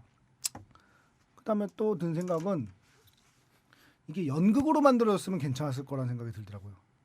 이게 그러니까 만듦새랑 시나리오 이런 거 자체가 영화보다는 오히려 연극에 더 맞는 형태인 것 같은 생각이 들더라고요. 저는. 보신 분들 아마 많이 느끼셨을 거예요. 연극 한 편 보신 느낌. 보고 나와서 연극 한 편 봤네. 이런 연극으로 느낌. 만들어졌으면 오히려 훨씬 괜찮은 작품이 나오지 않았을까 이런 생각이 들었고요. 그러면서 이제 저는 그 야당의 지도자들 생각도 많이 났어요. 그러니까 김기덕 감독도 마찬가지인데 김기덕 감독하고 야당 지도자들이 겹쳐 보였는데 저는 이제 원래 마키아벨리스트나 아니면 그 법가 쪽을 좋아하는 편이거든요. 근데 많은 분들이 이제 오해하시는 게 마키아벨리스트나 법가가 사악한 사람들이라고 오해를 하고 계시는데 사실은 그게 아니잖아요. 그러니까 통치를 하기 위해서는 교활해질 필요가 있다라고. 그러니까 더 좋은 통치를, 그러니까 사실은 유교에서 말하는 좋은 통치나 법가에서 말하는 좋은 통치는 사실은 크게 보면 다르지 않은데 유교의 방법론은 사람들을 덕으로 교화시키면 된다는 건데 법가나 아니면 마키아벨리스트들은 덕으로 교화시키는데 한계가 있기 때문에 좀 더 교활하게 사람들의 본성을 이용한 통치를 해야 된다라는 말을 하는 건데 그거를 마치 그거 자체가 나쁜 것처럼 얘기를 하는데 지금의 야당 지도자들이나 김기덕 감독도 마찬가지인 거죠. 그러니까 그 뭐라 그러죠? 테크니컬한 부분이 분명히 필요한 거거든요. 통치에는. 그건 선거에도 마찬가지인 거고요. 쓰면 안 되는 수단 뭐 이라든지 그러니까 써야 되는 수단인지 이런 게 구별은 분명히 있지만 그래도 사용을 해야 되는데 사용을 안 한다는 거죠. 나는 그걸 쓰지 않을 거야. 그러다가 진다는 거죠. 지난 대선 때도 그랬고 어제 서울시장 토론 보는데도 사실은 저는 어제 서울시장 토론은 보셨어요? 잠깐 봤어요. 거기서 사실 최고 공략하기 좋은 포인트가 제가 보기에는 하나가 있었거든요. 박 시장 그렇죠. 박원순 후보가 뭐가 있었냐면은 그 정몽준 후보가 노조와 좌파를 동일시하는 발언을 했어요. 노조와 좌파 마치 노조를 하면 좌파인 것처럼 얘기를 하는데 뭐 좌파가 나쁜 거냐 좋은 거냐 이 얘기는 집어치고 노조 그러니까 좌파를 나쁜 거라고 간주하고 얘기를 하는 거잖아요. 그 정몽준 후보는 사실은. 근데 노조하고 좌파를 동일시한다는 얘기는 노조가 나쁘다는 얘기를 하는 거거든요. 근데 이게 정몽준 후보의 입장에서 보자면 그러니까 정몽준 후보는 사실은 고용주잖아요. 그럼 노동자들 그럼 지금 노동자들을 적으로 돌리시는 거냐고 노동자 싫어하시는 거냐고 이런 식으로 몰고 가면 정몽준 후보는 완전 할 말을 잃을 수밖에 없는 상황인데 그런 공략 포인트들이 분명 있음에도 불구하고 나는 네거티브 하지 않을래요 라는 그 대의 명분 아래 그게 사실 네거티브 아니야. 상대방의 말을 잘못한 거를 공략하는 거는 토론에 있어서 당연한 거잖아요. 근데 그걸 안 하시더라고요. 자, 그런 부분들이 방금 이승훈 PD가 얘기했던 그러니까 저는 영화를 보면서 방금 이승훈 PD가 얘기하는 이 내용들이 여기에서 이제 말하자면은 마동석에게 그림자들이 야 너무 너 너무 잔인한 거 아니야? 너 너무 지금 고문하는 거 그런 지금 이승훈 PD가 하는 얘기들이 겹쳐 보여요. 여기서 그러니까 오히려 마동석이 아니라 주변 인물들이죠. 그러니까 주변 인물들이 마동석에게 막 그런 얘기를 하는 거야. 마동석이 이 길을 가려고 할 때 이 오민주를 그 저기한 그 정의를 세우려고 할 때 약간 좀 겹쳐 보여요 지금. 그리고 또 이런 게 생각이 나는데 그러니까 우리나라 사회가 기본적으로 모든 잘못을 개인의 탓으로 돌리는 사회잖아요. 예를 들면 취직이 안 된다든지 가난하다든지 이런 게 개인이 부지런하지 않아서 뭐 개인이 어리석어서 이런 식으로 개인의 탓으로 돌리는 사회잖아요. 근데 그거의 문제는 뭐냐면 그러니까 개인의 잘못이 없다는 게 아니에요. 개인의 잘못도 있고 사회의 잘못도 있을 수 있어요. 근데 하지만 국가나 사회는 개인 탓을 하면 안 되는 거거든요. 개인의 잘못이 설사 있다 해도 예를 들면 세월호 사건이나 아니면 그동안 있었던 거에 대해서 개인적 일탈, 선장의 잘못 이런 식으로 개인의 탓으로 귀인을 하잖아요. 근데 국가나 사회는 그러면 안 되는 거거든요. 그러니까 국가나 사회라는 건 개인의 탓이 아니라 국가나 사회의 탓을 예를 들면 자살하는 사람 그 사람이 비겁해서 자살했을 수도 있고 용기가 없어서 자살했을 수도 있고 뭐 여러 가지 이유로 자살했을 수도 있고 하지만 그거는 개인의 차원에서 얘기할 때나 그렇게 개인 탓을 하는 거지 국가나 사회는 그거에 대해 책임지기 위해 존재하는 거기 때문에 개인의 탓을 하면 안 되는데 우리나라 국가나 사회는 너무 천연덕스럽게 개인의 탓을 한다는 거죠. 그게 청와대에서 대변인이 말을 잘못한 것도 개인적 일탈 무슨 청와대 주무관이 개인을 사찰한 것도 개인적 일탈. 그러니까 기본적으로 개인의 탓으로 돌릴 거면 사회나 국가가 있을 필요가 없는 건데 너무 쉽게 개인의 탓으로 돌린다. 여기서도 마찬가지로 비슷한 일들이 이 영화 내에서도 많이 벌어지는데 그런 것들이 참 우리나라 사회가 왜 이렇게 어이없는 사회가 됐을까? 아니, 어이없는 사회가 된 게 아니죠. 원래부터 그랬으니까. 왜 이렇게 어이없는 사회인 걸까? 이런 생각이 들었어요. 이거 사실 우리나라 사회도 그렇지만 자본주의가 이제 다른 이데올로기를 이미 다 삼킨 상황이잖아요. 이미. 네네. 그런 상황에서도 보면 뭐 미국이라고 이런 식의 어떤 이의제기나 시스템에 대한 이런 게 없겠어요. 오히려 이런 시스템들이 이의제기하는 시스템이 더 자유로워지도록 우리가 할 일, 그게 바로 우리가 할 일인 거죠. 저나 이승훈 PD나 김무중 PD가 할 일은 이런 어떤 반항 그리고 혁명 또는 이의제기 말고 이의제기 네. 자유롭게 할 수 있는 통로를 열어주는 게 우리가 할 일이라고 생각합니다. 음. 제가 보기에 뭐 오래 안 살아봐서 모르겠지만 스페인에 가든 미국에 가든 일본에 가든 어디나 다 사회는 결함이 있다고 생각을 해요. 그럼요. 그 결함들에 대해서 어. 얼마큼 자유롭게 이야기하고 자정작용이 자정작용이 있느냐가 일어날 수 중요한 있는. 거죠. 네. 우리나라가 그 프리덤 하우스에서 조사한 그 언론 자유 지표에서 뭐 60 몇이래요. 그게 거의 우리가 70이 정도 된다고 하더라고요. 우리가 일단 일본 국민이라고 친다면 음. 우리가 생각에 있는 일본 국민이라고 친다면 지금 정권이 아베 정권이 하고 있는 이런 상황을 보면 무슨 생각이 들까요? 그 우리나라 얼마 전에 나온 조사인데 OECD 국가였나 뭐 중에 우리나라가 최악의 반노동 국가라고 꼽혔더라고요. 그러니까 노동자들에게 제일 적대적인 국가로 그다음에 꼽혔더라고요. 산업재해가 가장 많은 어. OECD 국가 중에서 그 정몽준 후보 맞지. 일 잘하는 사람이 안전도 잘 지킵니다. 그 카피는 되게 좋아요. 근데 본인 회사에서 이렇게 8명씩 죽어나간 건 도대체 어떻게 설명할 건지. 글쎄 말이에요. 저는 그 이번에 그 삼성 이건희 회장이 뇌경색이었나 심근경색이었나요? 예. 어느 쪽이죠? 하여간 어느 쪽이죠? 어. 뇌인지 심장인지 네네, 뭐 모르겠는데 그 심근경색 아니면 뇌경색으로 음.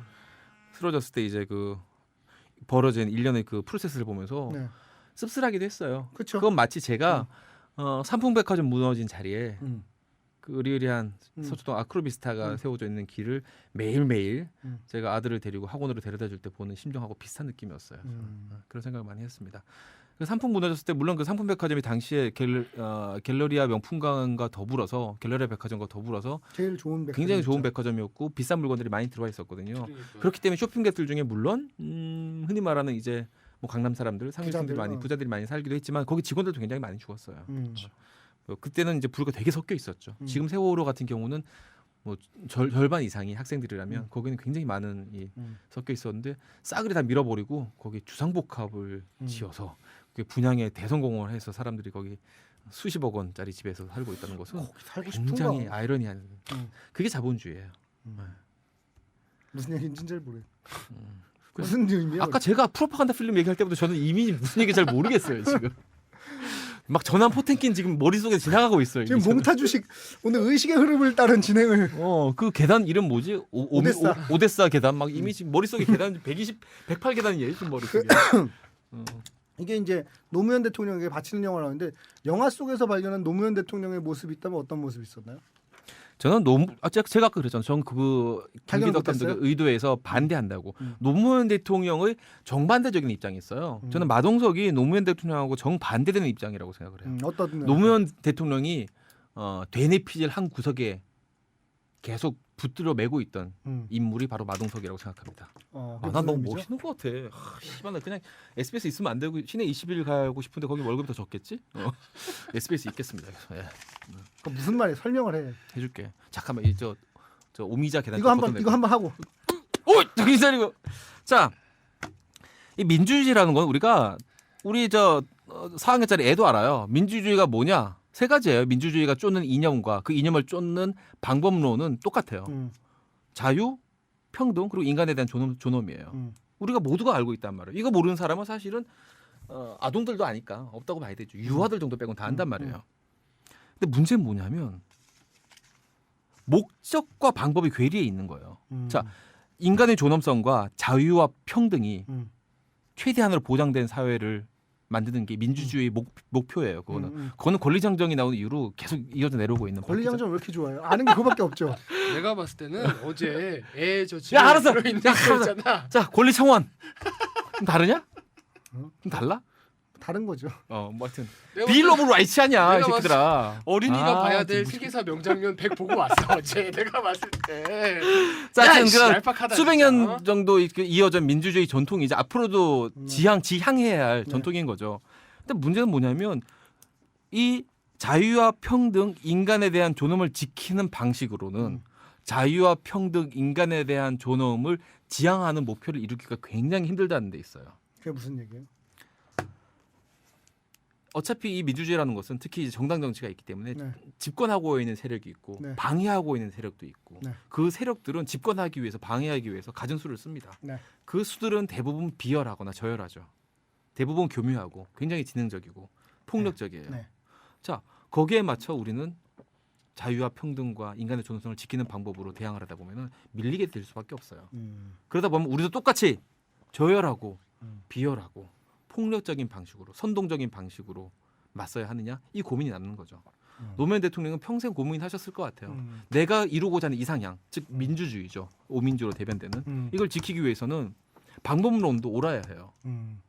그렇지 않으면 아까 지난번에 제가 항상 주장하는 다 똑같다. 이승훈 PD는 그렇지 않다고 말했지만 저 똑같다는 게 방향성의 문제를 얘기한 거거든요. 밀도의 문제가 아니라. 어쨌든 간에 벡터냐 스칼라냐.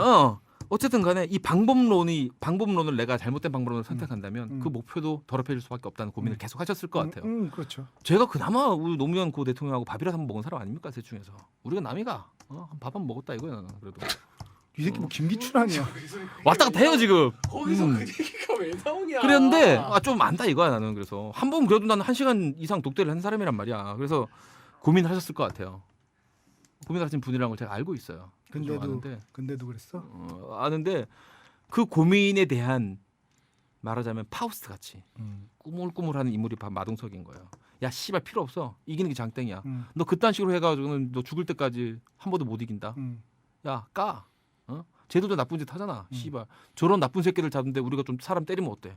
저런 나쁜 새끼들 잡는데 씨발 네가 네 밑에 부하들 좀 잡으면 어때? 대가리에 못 좀 꽂으면 어때? 오한마로 손 좀 때리면 어때? 마동석이 계속 부추기는 거야. 하지만 노무현 도 대통령은 그 자기 아내 마동석과 계속 투쟁을 벌이셨던 게 아닌가. 네, 아무도 알지 못하는 외로운 투쟁을 벌이셨던 게 아닌가. 그 방금 이재기 PD가 저는 그렇게 생각합니다. 끝. 여기 가장 대표적인 인물로 여자 캐릭터가 나오잖아요. 네. 안지혜 씨가 역할을 했던 그림자 4. 이 모든 그림자들이 다 하나의 인물인 거예요. 그렇죠. 모여서 총합이 그 총합이 amount to 노무현인 거야. 예컨대 고 노무현 대통령인 거예요. 그거예요. 근데 봐야 돼요, 영화를. 여기서 계속 그러니까 안지혜나 이런 사람들이 계속 딴지를 겁니다. 방법도 민주적인 방법이어야 되지 않느냐. 우리가 정의를 세우기 위해서.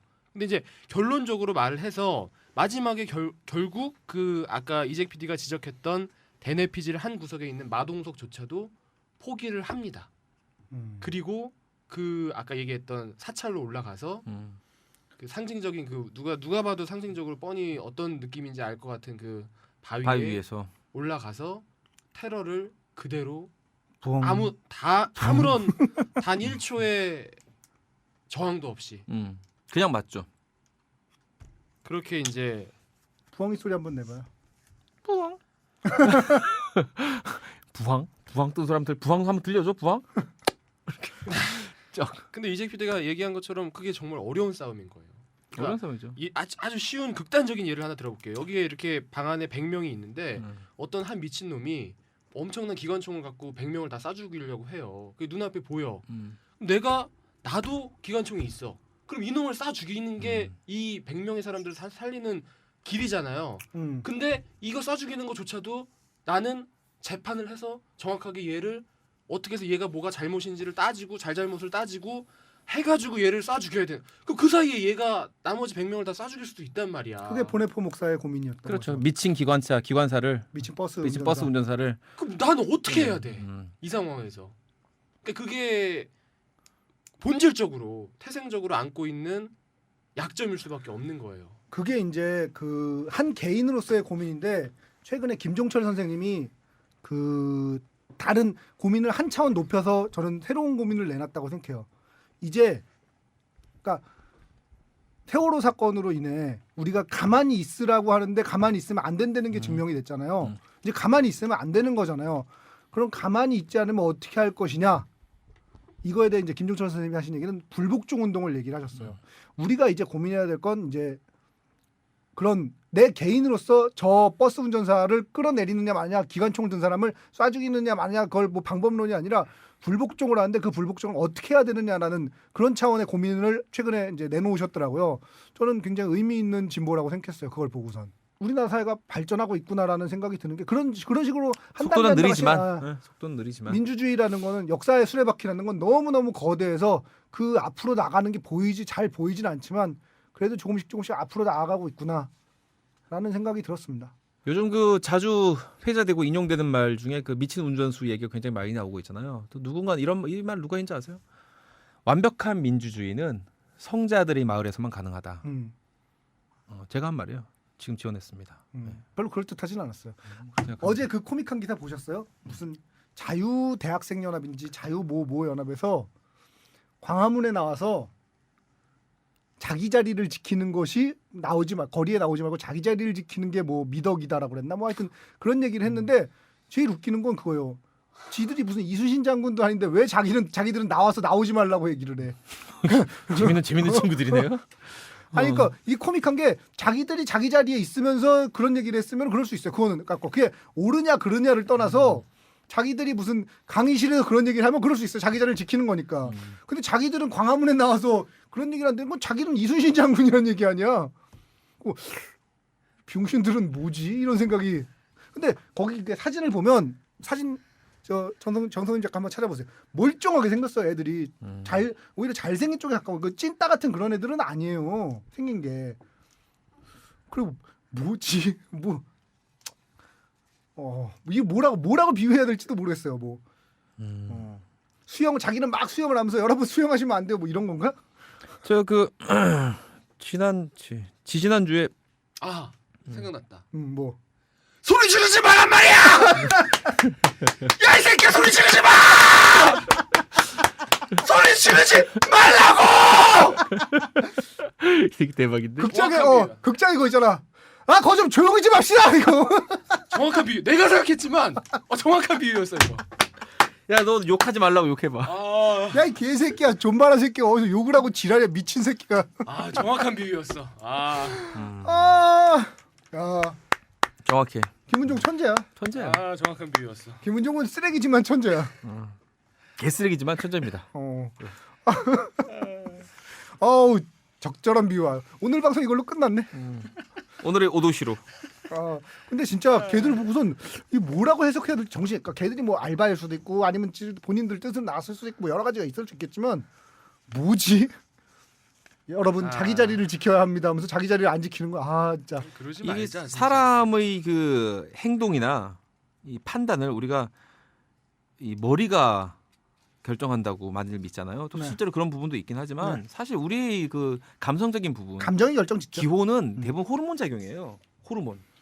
눈에 보이지 않는 호르몬 물질인데 그런 면에서 보자면 제가 지난주에 삼거리 필름의 그 엄 대표님하고 뵌 적이 있는데 물론 이제 개인적인 게 아니라 일 때문에 뵀었는데 무슨 얘기하러 와서 뵀었는데 그때 대표님이 보수 전 세계적으로 우경화 보수화되는 얘기를 하면서 뭐 그런 까지는 그럴 수 있다고 치는데 특히 그 젊은이들이 이해할 수 없을 만큼 보수화되고 맹목적으로 보수화되는 부분에 대해 우려를 표하는데 제가 왜 호르몬 얘기를 먼저 꺼내냐면 그 얘기를 왜 이재익 PD한테 하셨죠? 뭐 저는 그런 얘기 가끔 합니다. 아니 그러니까 엄 대표님 그 사람 직설적이시네. 우리 대놓고 사람 우리 사이에는 그 말이야. 소설 노무현이 있었어요. 그 둘 사이에는 또 제 책이랑 나란히 꽂혀 있더라고요. 그 소설 노무현하고 참 재밌는 분이에요, 그분도. 근데 우리 엄 대표님 만나야 되는데 우리 위리가 허락을 안 해. 위리가 허락을 안 해줘. 우리 위리 도대체 야 위라 좀 우리 엄 대표님하고 술 좀 먹자. 하여튼 이유는 뭐냐면 그 호르몬의 그 작용만 놓고 봐도 이 호르몬이 들끓어서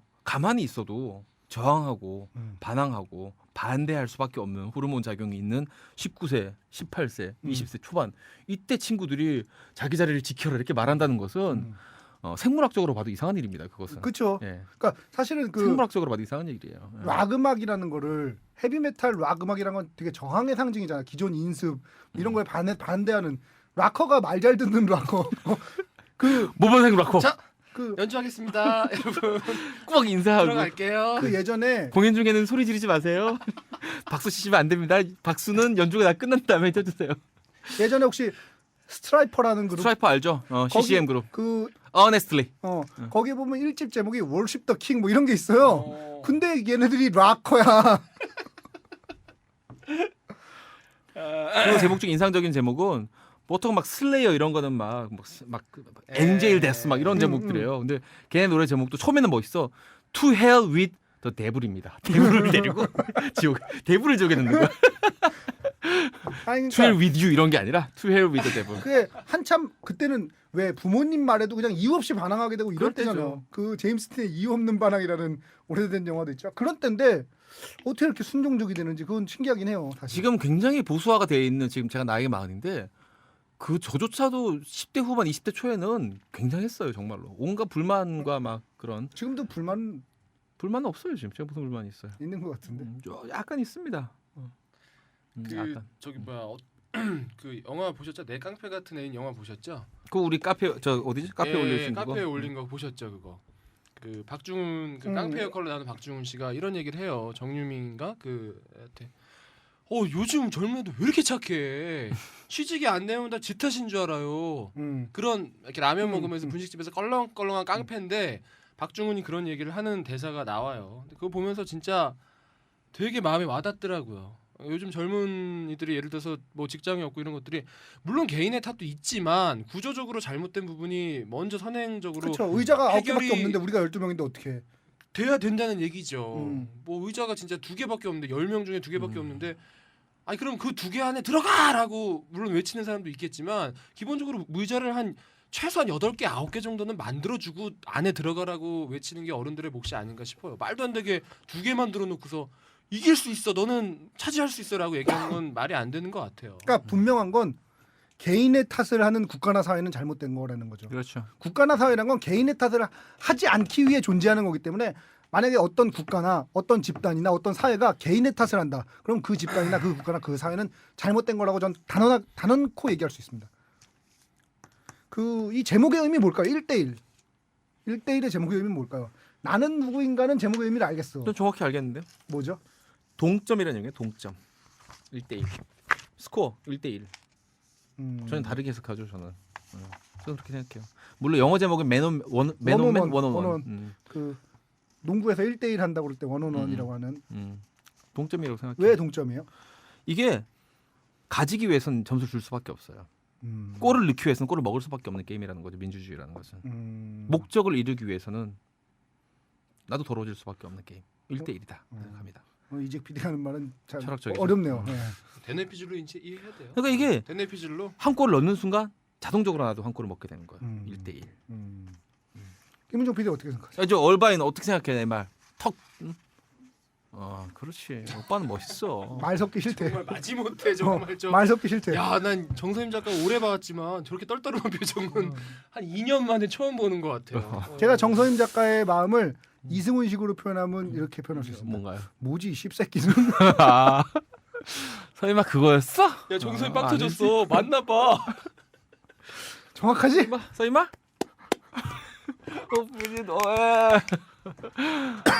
자, 김은종 PD 제목의 의미. 1대1 해석해 주세요. 저는 아까 우리가 계속 나눴던 그 이야기 있죠. 민주주의가 갖고 있는 이길 수 없는 어떤 구조적인 어떤 그 약점 있잖아요. 저는 그런 느낌으로 이게 1대1이 와 닿더라고요. 그러니까 저쪽을 1대1로 상대해서 지금 이겨야 되는 지금 직면한 상황인데 이게 사실은 1대1로 해가지고는 이길 수가 없는 느낌이야. 저쪽은 막 엄청난 무장을 한 느낌이고 나는 맨손으로 싸워야 된다는 저는 그런 느낌으로 이 1대1을 받아들였어요. 그러니까 구조적인 그 약점. 나는 민주적으로 싸워야 돼. 얘는 막 나한테 기습하고 뒤통수 칠 수 있는데 나는 얘를 항상 전공법으로 이겨야 되는 거야. 그게 참 얼마나 어려운 길인가라는 느낌이 들더라고요. 그 영화에 보면은 뭐 얘기해. 뭐야? 1대1이요? 저는 김은종 PD랑 비슷한 생각을 하고 있어요. 그러니까 이게 국가가 나랑 1대1로 싸우자고 그러는 느낌인 거야. 말하자면.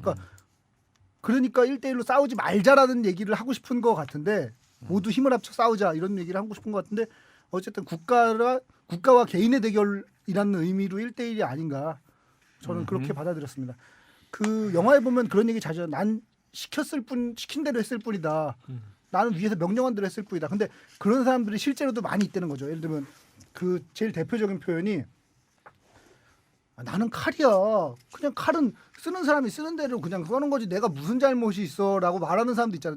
그 뭐 검사들이나 저 군사 정권 시절의 검사들이나 아니면 지금도 뭐 그런 사람 있겠지만 이제 안기부 요원들이나 이런 사람들이 악행을 저지르고 나서 그거에 대한 변명으로 영화 대사 같은데 많이 나오죠. 응. 나 메스야 나는. 잘라낸 거야.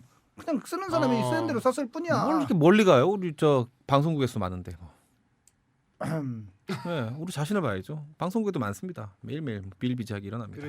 그러니까 그런 사람들에 대해서 어떻게 생각하세요? 우리가 매일매일 겪는 일들이잖아요. 우리의 어떤 신념이나 우리가 생각했던 옳고 그름의 판단, 우리가 그것과 다르게 위에서 그러니까 옳고 그름의 판단을 정지한 사람들이죠. 위에서 그래도 이렇게라고 했을 때 우리는 대부분 그 명령을 따릅니다. CP의 말을 따르고 CP가 이렇게 하면 이렇게 하고 시피가 저렇게 하면 저렇게 하기 때문에 저는 딱히 뭐라고 말을 못 하겠네요. 쪽팔려서. 아 근데 그거는 좀 경우가 다르죠. 이거는 뭐냐면, 그러니까 내가 맞는 방향이라고 생각하고 것도 있고, 내가 틀린 방향이라고 생각하는 것도 있지만, 그거는 사회 정의나 아니면 타인에게 피해를 입히는 문제가 아니잖아요. 그게 이제 우리가 지금 있는 그 라디오 부서라면 조금 그 영향력이 덜할 수도 있어요. 네네. 그러나 그게 예를 들면 보도나 네, 교양 중에서도 보도적 성격을 다르죠. 가진 네네. 아까 말한 프로파간다 필름의 그 네. 역할을 하고 있는 네. 그런 역할까지도 하고 네. 있는 그런 매체라면 굉장히 다른데 그들도 우리 선배고 후배고 우리가 그 자리에 갈 수도 있잖아요, 그렇죠? 저는 이재익 PD가 그 자리에 간다고 해서 그렇게 칼처럼 그러니까 지금은 사실은 이재익 PD나 저나 시키는 대로 하자는 주의자잖아요. 근데 저도 마찬가지고요. 뭐 다 우리 근데 여기 안 그런 사람 어디 있어요? 보도나 안 그렇지. 교양국에 가서 우리가 그런 일을 하게, 예를 들면 그것이 알고 싶다를 만들고 했을 때 저는 이재익 PD가 그런 식으로 행동할 거라고 절대 생각하지 않아요. 가봐야 알 것 같아요. 네, 그건 그러니까 정말로. 근데 여기는 함부로 우리가 말은 못 사실은 하겠네요. 엔딩을 시스타로 세울 거냐, 어. 저기로 포미닛으로 세울 거냐인데 제구의 아이들을 세울 거냐의 문제인데. 그러니까 이게 그러니까 그거는 정의의 문제가 아니니까 상관없다는 거죠. 말을 사실상 들어도. 우리가 이렇게 쉽게 포기하는 이유도 아니 시스타가 서면 그만이고 안 서면 그만이라는 생각이 우리도 있잖아요. 근데 이제 이게 다른 차원의 문제가 됐을 때는 예를 들면 이거를 쓰느냐 안 쓰느냐, 이걸 보도하느냐 마느냐는 좀 다른 차원의 문제죠. 하지만 저는 그렇게 생각해요. 인간의 행동을 결정짓는 많은 힘은 습관에서 나와요. 말을 듣다 보면 말을 듣게 돼 있어요. 아니 근데 그 부분도 분명히 거기 있습니다. 가면 저는 이재익 PD가 그렇게 행동할 거라 별로 생각 안 한다니까. 그래서 안 그랬으면 좋겠는데 100% 자신이 없기 때문에 저는 아니 뭐 다 마찬가지. 저희도 지금 부끄러워서 다 말을 못 하는데 어쨌든 우리가 이렇게 여기서 우리가 라디오국에서 하는 것처럼 그런 결정들은 아니라는 거죠. 그 그렇죠. 결정들이. 더 신중해야죠, 당연히. 그 다루는 영향력이나 사람의 생명을 다루면서도 자기가 칼로 쓰였을 뿐이라고 그러는 사람들에 대해서 저는 얘기하고 싶은 거예요. 그 처벌 문제가 있잖아요, 그렇죠? 저희가 예를 들어 우리가 판사라고 생각을 해봅시다. 네. 내가 판사야, 야, 형을 때릴 수 있어. 근데 뭐 얘가 뭐 안기부 직원이라고 칩시다. 근데 어떻게 윗선을 시켜가지고 업무 수행을 하다가 민간인이 죽은 거예요. 네. 이 사람을 이 직원은 어떻게 처벌해야 되느냐? 저는 그 책임자의 형을 제일 무겁게 해야죠. 제일 당연히. 무겁게 해야죠, 당연히. 그 순서적으로 내려야 된다고 네네. 생각해요. 결론은 그 사람도 책임을 물어야 되겠지만 그 책임을 묻는 그 소재의 그 한도가 총량이 네네. 절대로 그 윗선을 넘어서는 안 된다고 생각해요. 그렇죠, 당연히. 그 정도? 어. 예를 들어서 제일 위에가 사형이다.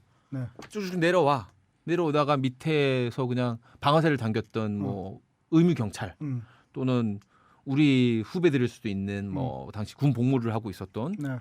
쏘아 시작해서 쐈던 그 군인들은 징역 1개월에 집행유예 2년 6개월 뭐 이런 식으로 군인들 하지 같은 않을까요? 경우는 또 애매하죠. 애매하죠. 군인이라는 집단 자체가 명령을 무조건 사실 절대 복종해야 되는 집단이기 때문에 군인들을 생각해 봅시다.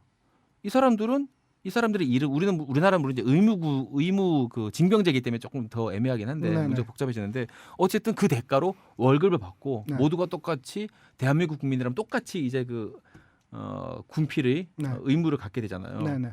하게 된다면 쏘라 그러면 쏴야 되는 거예요. 음. 사실은 그렇지 않나요? 어떻게 되나요? 애매하죠? 저는 저항해야 된다고 생각해요. 상관을 쏴야 된다. 아니 뭐 상관을 쏘든 어떤 방식으로든 상관이 머리에 총을 대고 너 저 앞에 있는 새끼 아니, 그러니까 쏴. 이러면 어떡해요? 현실적으로는 쏘게 되겠죠. 그러니까 하지만 그 이제 쏜 사람의 처벌 문제를 우리가 얘기를 한다면 네네. 저는 최소한의 형을 내려야 된다라고 뭐. 생각합니다. 저는 사실 실행자는 최소한의 처벌하는 게 맞죠. 명령자가 그러니까 최대의 최대한을 처벌을 받아야죠. 받고. 네네. 그러니까 사형이라면 뭐 그 밑에 뭐 무기징역 뭐 20년 쭉 내려오다가 1년에 2년 6개월 정도. 근데 안타까운 점은 여기서도요. 초반에 잡혀오는 첫 번째, 두 번째가 오히려 죄책감에 자살을 한다거나 아니면은 나중에 결국은 그 여기서는 나오는 사람 중에는 최고의 그 수괴를 처단하거나 그런 것들을 오히려 거의 말단에 있는 사람들이 해요. 그러니까 올라가면 올라갈수록 죄책감이나 이런 것들이 점점 줄어들어요.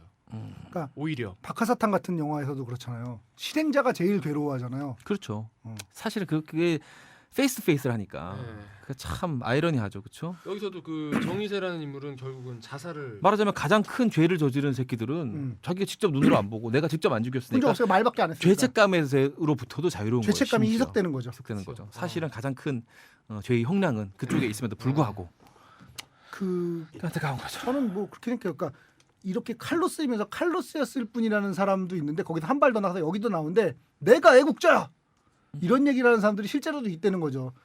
근데 권력이 시키는 대로 하는 건 애국이 아니라 매국이라고 저는 생각하거든요. 그러니까 이게 권력을 시키는 대로 하면서 자기가 애국자라고 말하는 사람들이 있는데 그런 인간들이 대부분 매국노예요.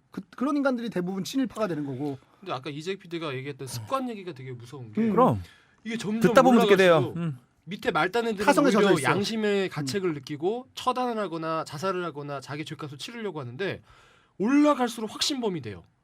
그 왜 이게 이제 순수 병렬적으로 계속 올라가잖아요. 똑같은 일이 반복되잖아요. 계속 잡아오고 저기 하고 너의 죄를 알렸다 묻고 반복되는데 올라가면 올라갈수록 내가 너 이 일을 또 할 거야라고 묻는데 또 한다는 대답들이 점점 나오기 시작하죠. 점점 나오기 시작하면서 마지막에 가서는 마지막에 완전 확신하죠. 내가 국가를 위한 일이야라고 강변을 하게 돼요. 아 이게 진짜 습관이라는 게 진짜 무서운 것 같다는 생각이 들더라고요. 맞아요. 그렇습니다.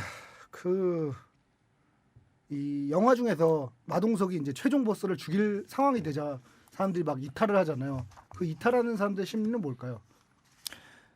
일상에 대한 미련이죠. 음, 뺏기게 되는 거예요. 근데 우리가 영화에서 김기덕 감독이 보여주는 그 일상이라는 것이 굉장히 남루하고 비루하고 보잘것없습니다. 저런 거 뭐 안 하면 어떠나. 말하자면 세 가지 예를 들어볼게요. 라면, 폭력 애인, 그다음에 뭐 그 철거 건물에 사는 철거 그 건물에서 운막. 요거 세 가지 운막, 예를 볼게요. 텐트 치고 누가 씨발 그러고 살고 싶겠어요? 맨날 씨발 처맞으면서 그 애인 옆에 있고 싶냐? 존나 맨날 라면 먹어 살고 싶어? 그리고 운막 속에서 살고 싶어? 하지만 그게 그 사람들 일상이고 그나마 작은 행복인 거예요. 그게 그 운막을 지키려고 또 노력을 노력을 해요. 해요. 그 운막이라마 지키려고 노력하고 그 라면이라도 먹으려고 하고 존나 맨날 때리는 애인이지만 그래도 생활비를 주니까 옆에 있고 싶어하는 거예요. 그런데 자칫하다가는 그 일상마저 잃게 된다는 두려움이 있는 거죠. 그게 이들을 머뭇거리게 하고 두렵게 하는 거예요. 저는 좀 전에 얘기한 그 김은종 PD의 얘기의 연장선상에서 생각하고 싶어요. 습관이라는 거는 뭐냐면 사실은 익숙해져서 마음이 편하거든요. 그러니까 저는 늘 얘기하는 건데 물리 법칙이 우리의 사고 체계에도 영향을 미친다고 생각해요. 우리가 상하라는 개념을 갖는 건 우리가 중력이 존재하기 때문에 상하라는 개념. 예를 들면 우리가 미래에 우주에서 거주하게 되는 날이 온다면 우리는 상하라는 개념을 갖지 않게 될 거예요. 필요가 없죠 상황. 그 굉장히 비근한 예로 우리나라에 존댓말이 있기 때문에 우리나라가 이게 좀 되게 세요. 상하 관계, 이 수직적인 하이라키가. 수직적인 선후배 관계라든지 상하 존댓말 관계라든지 없애야 돼 씨발. 이 영어나 이런 거에서 그런 존댓말이 없죠. 물론 영어에도 좀 존대 표현이 있지만 정중한 표현이 우리나라처럼 있죠. 이렇게까지 존댓말이 심하지 않잖아요. 저는 이 존댓말이라는 언어가 우리 한국 사람들 되게 억압한다고 생각을 해요. 이거. 물리 법칙이 사고 체계에 영향을 미치고 언어 체계가 사고 체계에 영향을 미치는데 이런 습관이라는 것들이 발생을 하면서 그러니까 그 왜 그런 그런 비유 있잖아요. 어렸을 때 깡통이나 물통을 놓고선 거기다가 개를 묶어 놓으면은 개가 그거를 깡통이나 물통 움직일 힘이 없으니까 못 움직이는데 나중에 커진 다음에도 사실은 충분히 끌 수 있는데도 불구하고 거기 못 움직일 거라고 생각하고 그냥 묶여 있는 그런 왜 실험이 얘기가 있잖아요. 그런 것처럼 우리는 길들여진다는 거죠. 너무 쉽게. 그러니까 인성이나 타성의 적기가 되게 쉽고 우리도 사실은 그렇잖아요. 일상에 대해서 되돌아보고 반성하고 이러지 않잖아요. 그러니까 그런 거를 오히려 습관처럼 하도록 만들어 나가야 되는 거. 스스로를 반성하고 타성에 젖지 않도록 되돌아보는 거를 습관을 들이면 그런 습관이 우리를 더 나은 삶으로 우리나라 사회를 더 나은 삶으로 이끌어가지 않을까 뭐 그런 생각이 들었습니다. 영화 캐스팅들은 어떠셨어요? 캐스팅 개판이에요. 일단 김영민 씨가 그 1인 다역을 한 거는 득보다는 실이 훨씬 많았다. 이렇게 생각해요. 마지막에 아니 그러니까 김기덕 감독이 원했던 그 느낌은 알겠죠. 뭔지 왜 그런지는 알겠지만 그건 알겠죠. 어떤 그 전혀 미술적인 의도가 그 달성되지 않았어. 그리고 목표. 저는 마지막에 성취가 되지 그 않았지. 승려복 입고 목탁 들고 나올 때는 실소를 그릴 수가 없었죠. 안 웃겼어요 그때? 아니 웃기지도 않았어요. 웃기지도 않았어. 씨발 뭐해 지금? What are you fucking doing now? What the fuck are you doing now? 거기서 물을 줄 때 나는 긴장감 막 갑자기 칼을 확 이런 장면이 What the fuck are you doing? 얼바인 어땠어? 웃었어 얼바인도? 그래요. 어쨌든 한 번 야하고 한 번 웃겼으니까 반타적은 했네요. 반타적은 했어. 김은정- 의도는 참 알겠는데 안타까워요. 김은정 PD 캐스팅에 대해서 전반적으로 평가해 주시면. 그러니까 저는 갑자기 마동석 씨는 영어는 왜 한 거예요? 그거 아세요? 영어 이 사람이 잘한다는 걸 영어 보여주고 잘해요. 싶었나 보지. 캐나다인가 원래 미국인가 거기서 오래 헬스 트레이너 살았어요. 하셨잖아요. 저 헐리우드 배우들 상대로 개인 트레이너 하셨어요. 아 진짜? 퍼스널 트레이너를 하셨어요. 맞아 그쪽 출신이에요. 아 그래? 동치 출신이에요. 영어 잘하는 거 보이려고 그런 거야? 하지만 영어를 잘하진 않았습니다. 아니 근데 나 영어 발음이 이승훈하고 크게 다르지 아니 않았어요. 근데 영어 그래도 되게 자연스럽게 잘하던데. 의외로 난 너무 그 영어를- 이태원 저 달러 아줌마들하고 비슷한 수준이에요. 말하자면 한 30년 달러 팔다 보면 그 정도 합니다. 아니 근데 그 씨는 왜 영어를 굳이 한 거예요? 근데 그러니까 what the fuck 다양한 are you 층위의 doing? 사람을 보여주고 싶었던 건지는 알겠어요. 예를 들면 뭐 그 유학생 뭐 이렇게 우리나라에 다양한 부류가 있잖아요. 보니까 유학생 걔도 영어 못하더만. 아니 걔가 거기서 한국 애들이랑만 술 마신 거야. LA에서 이 새끼 웨스턴 내가 포장마차 봤을 가는 거야. 파티스쿨 다니면서 한인타운 가서 김치찌개 소주 먹고 온 새끼가 어디서 북창동 순두부에서 점심 먹고 씨발놈이 형수랑 붙어먹는 새끼가. 정선임 작가 이런 애들 많죠. 맨날 그냥 저 한인 식당 가가지고 정선희 소주만 작가는 먹고. 부끄러움을 몰라. 자기도 아. 그랬다는 얘기는 안 죽어도 안 해. 자기 영어 잘한다는 거 아니야? 정선 작가. 얼바인 자 마이크 프로넌시에이션 아니야? 고 영어 좀 해봐요. 영어 좀 해봐. 영화를 어떻게 봤는지에 대해서 영어로 얘기해봐. 그래요. Hi there, what up? 소감. 마이크를 이렇게 돌려버리더니. 아 영어 지하이 한 번만 해봐. 내가 먼저 인사를 해서 불쾌한가 봐요. 서임아 지하이 같은 진짜 거. 한 번만 영어 어떻게 봤는지 영어로 딱 1분만 얘기해봐. 어떻게 영어를 잊어버립니까? 목소리가 갈라졌어. 이건 마치 걷는 법을 잊어버렸다. 내가 잠을 너무 오래 잤더니 걷는 거 어떻게 걷지? 자, 우리 정선임 작가는 얼바인에서 공부한 지 오래돼서 영어를 다 잊어버렸다. 아이고. 그래요. 여기서 야, 너 일대 빵이야 너. 일대 빵. 저는 이 영화 보면서 그 마동석 배우의 연기가 되게 아마추어틱하다는 느낌을 받았어요. 이게 굉장히 아마추어 같은 연기예요. 그러니까 못하는 연기라고 말하기 그냥 어려운데 아마추어예요. 제가 봤을 때는. 이 사람은 꼭 써야 될 때만 써야 됩니다. 되게 아마추어스럽다고 연기가.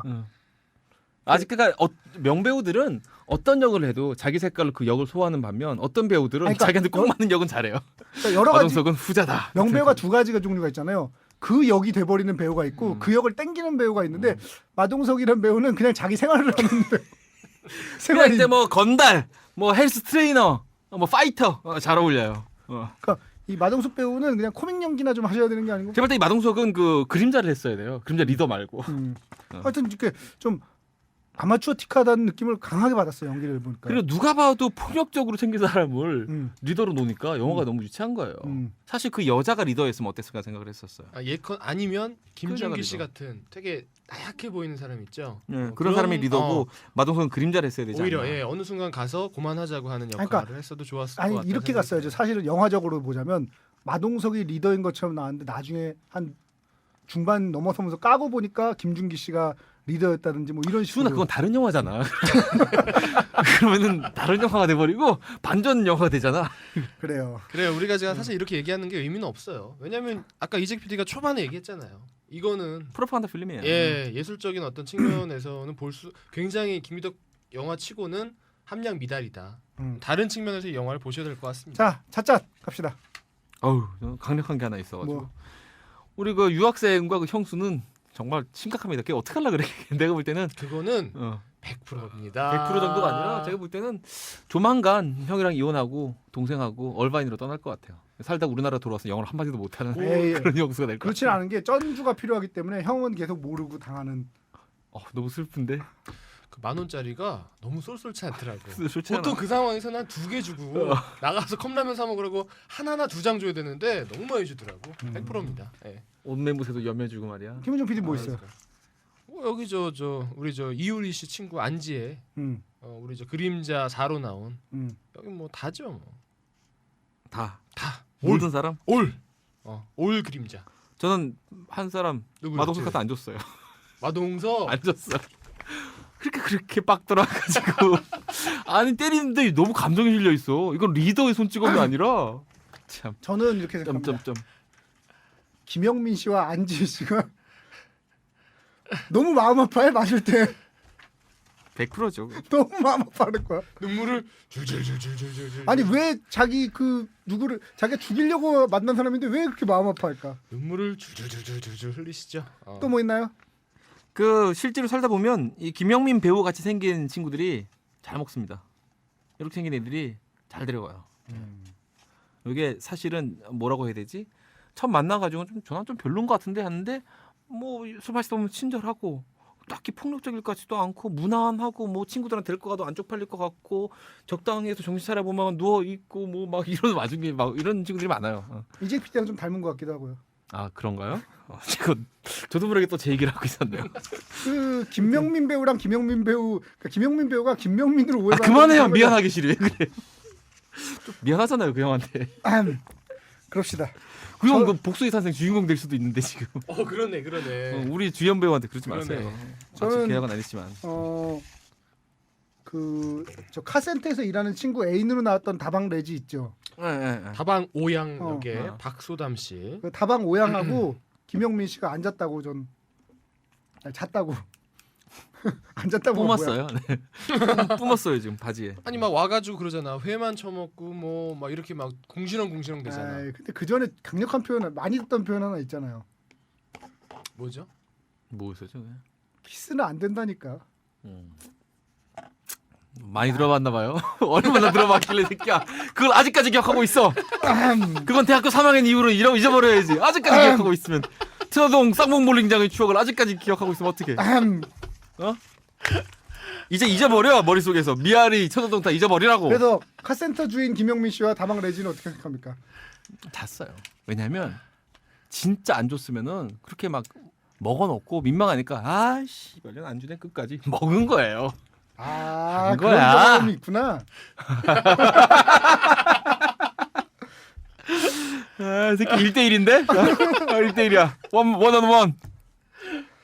그래요. 김종 PD 어떤 경험 있어요? 하나 깝시다. 하나씩 아니, 근데 깠는데. 내가 봤을 때는 난 이재익 PD에게 맞는 것 같아. 왜 유로 스타일이구나 여기들. 왜 그러냐면 그 걔가 라이터 산다고 코일인가 그거 두 개를 점막 코일 갖다 주죠. 삥땅 자동차. 쳐먹었잖아. 만족감이 있으니까 참는 거야. 안 참는 거야? 그랬으면 그 새끼 저 드라이버로 맞았다. 야 일리 있다. 일리 있어. 야, 이거 맞네, 일리 맞네. 있다. 내가 점주라면 현자 그렇겠다. 타임, 현자 타임. 현자 타임이네. 현자 타임이야. 그래. 네가 오죽하면 라이터를 샀겠니? 맞네. 얼마나 불만이 많으면 그럼, 어쨌든 나는 지금 이렇게 만족스러운데. 순종이도 그쪽 가는 걸로. 나 이런 거만 해놓고 아씨 어제 술만 존나 먹었네. 해놓고 씨발요. 해놓고 어제 안 한 것처럼 아씨 어제 돈만 쓰고 자 씨발. 이승훈 PD 뭐 없어요? 찾은 거? 지금 뭐 이 정도면 이거 됐잖아. 오케이. 또 없어요? 하나 더 있긴 한데 뭐 저는 그 생각했어요. 이 보스 음. 마지막에 그 잡혀온 새끼는 100% 인포다 생각했었어요. 가능성 있죠. 100% 인포예요. 가능성 있죠. 왜냐면 이렇게 막 들어 올리는데 쾌감을 느끼더라고요. 이게 막 세사들을 목 들어 올리는데 아파 죽으면서도 내가 들리네. 막 이런 쾌감이 느껴져요. 막, 내가 올라가고 있네. 막 이런 보면서 저 새끼는 인포구나. 억지로라도 저렇게 들어주니까 좋아하는구나. 김은정 PD 뭐 또? 마지막 하나 이거 할까요? 네. 그 저 라면 먹는 아저씨 있잖아. 그 빛 받으러 오는 둘 중에 그 밑에 있잖아. 지난번에 왜 그냥 갔는지 알아? 이유가 다 있어. 그냥 간 이유가 있어. 하나 더 있다. 그 철거하는 그 아파트에 이 김준기였나요? 혼자 살지 않아요. 운막에 사는 그 내가 불편해서 안 하려고 그랬는데. 운막에 사는 아니 내 말 들어봐. 그 둘이 아니. 그러니까. 거기 엄마인데 말이 안 되지. 오케이. 그거 말고. 여기서 멈춰. 알아. 무슨 말 하는지 알아. 굳이 거기까지 왔는데 굳이 내려가더라고 그냥. 오케이. 그러니까. 아니 아무리 공문이 썩어도 그렇게까지 그래. 그 정도로 합시다. 그래요. 마무리합시다. 불편합니다. 자, 영화 정리해 보죠. 볼보 별점, 좋았던 점, 아쉬웠던 점 갑시다. 영화 뭐 이거는 볼보가 필요 없는 게 못 봅니다. 제가 볼 때는 굿 다운로드가 있잖아요. 굿 다운로드로 이런 영화를 과연 볼 수 있을지 모르겠지만 어쨌든 뭐 볼 테면 봐라. 최초로. 잠깐 갈 테면 가라지. 볼 테면 뭐라지. 우리 삼본정일 선생님이 갈 테면 어서 가지. 삼본정일 선생님 노래 중에 니들 점퍼의 사나이 들어봤니? 잠바의 사나이라고 해서 잠바만 입고 다니는 잠바의 사나이라는 노래가 있어요. 네. 삼본정일 선생님. 그 선생님은 근데 어떻게 들어오시는 거예요? 12층에? 그건 모르겠어요. 제가 보기엔 닌자. 닌자 비슷해. 그리고 여러분들 뭐 요즘 그 아이돌 얼굴이 작잖아요. 빅뱅도 얼굴 코딱지만 하고 뭐 권종인 애들 얼굴 정말 주먹만 하잖아요. 3번 정이 제일 작습니다. 대한민국에서 얼굴이 가장 작은 연예인은 아 3본정일. 근데 그 정말 그 얘기 해줬나? 엘리베이터 사건 얘기해줬나요? 아니요. 야 이거 정말 얘기하면 빵 터지는데 3번 정일이라고 여러분 그 네이버에서 3번 정일 치시면 나와요. 갑자기 인기 검색 올라가겠네. 3번 정일 치면 산본정일. 야 이 사람 아깝게 중고 장터에 올라와 있네요. 앨범이 4,950원에 3번 정일 갈테면 가라지 아름다운 날들 잠바이 사나이까지. 갈테면 어서 가지 아니에요? 갈테면 어서 가지 아름다운 날들 잠바이 사나이까지 세 곡이 묶여 있습니다. 4,950원. 하여튼 이 3번 정일 아저씨가 이 말 들으면 또 빅뱅 또 팬들이 저를 디스할지 모르겠지만 과감히 얘기합니다. 권지영보다 얼굴이 더 작아요. 근데 정말 얼굴이 너무 얇거든요. 근데 이분이 특징이 이렇게 되게 어르신한테 이런 말씀은 들으면 좀 죄송하지만 그 행색이 이렇게 졸졸 쫓아다니시잖아요. 비리들을 그쵸. 계속 따라 팔로잉 하잖아요. 한 번은 제가 엘리베이터를 타고 이제 밥 먹으러 내려가는데 작가들하고 끝까지 따라와서는 엘리베이터까지 들어와서는 반쯤 몸을 들어와서는 이렇게 저한테 뭐라고 계속 얘기를 하고 있었어요. 잠바의 사나이라는 곡이 참 선생님한테 어울리고 이런 막 얘기를 하고 있는데 저희 빵 여기서 터지면 안 되는데 엘리베이터 문이 닫힌 거예요. 정말 얼굴만 남았어 얼굴만. 그래서 얼굴이 요만하잖아요. 양쪽 얼굴에 문이 땅 치고 옆으로 다시 가는데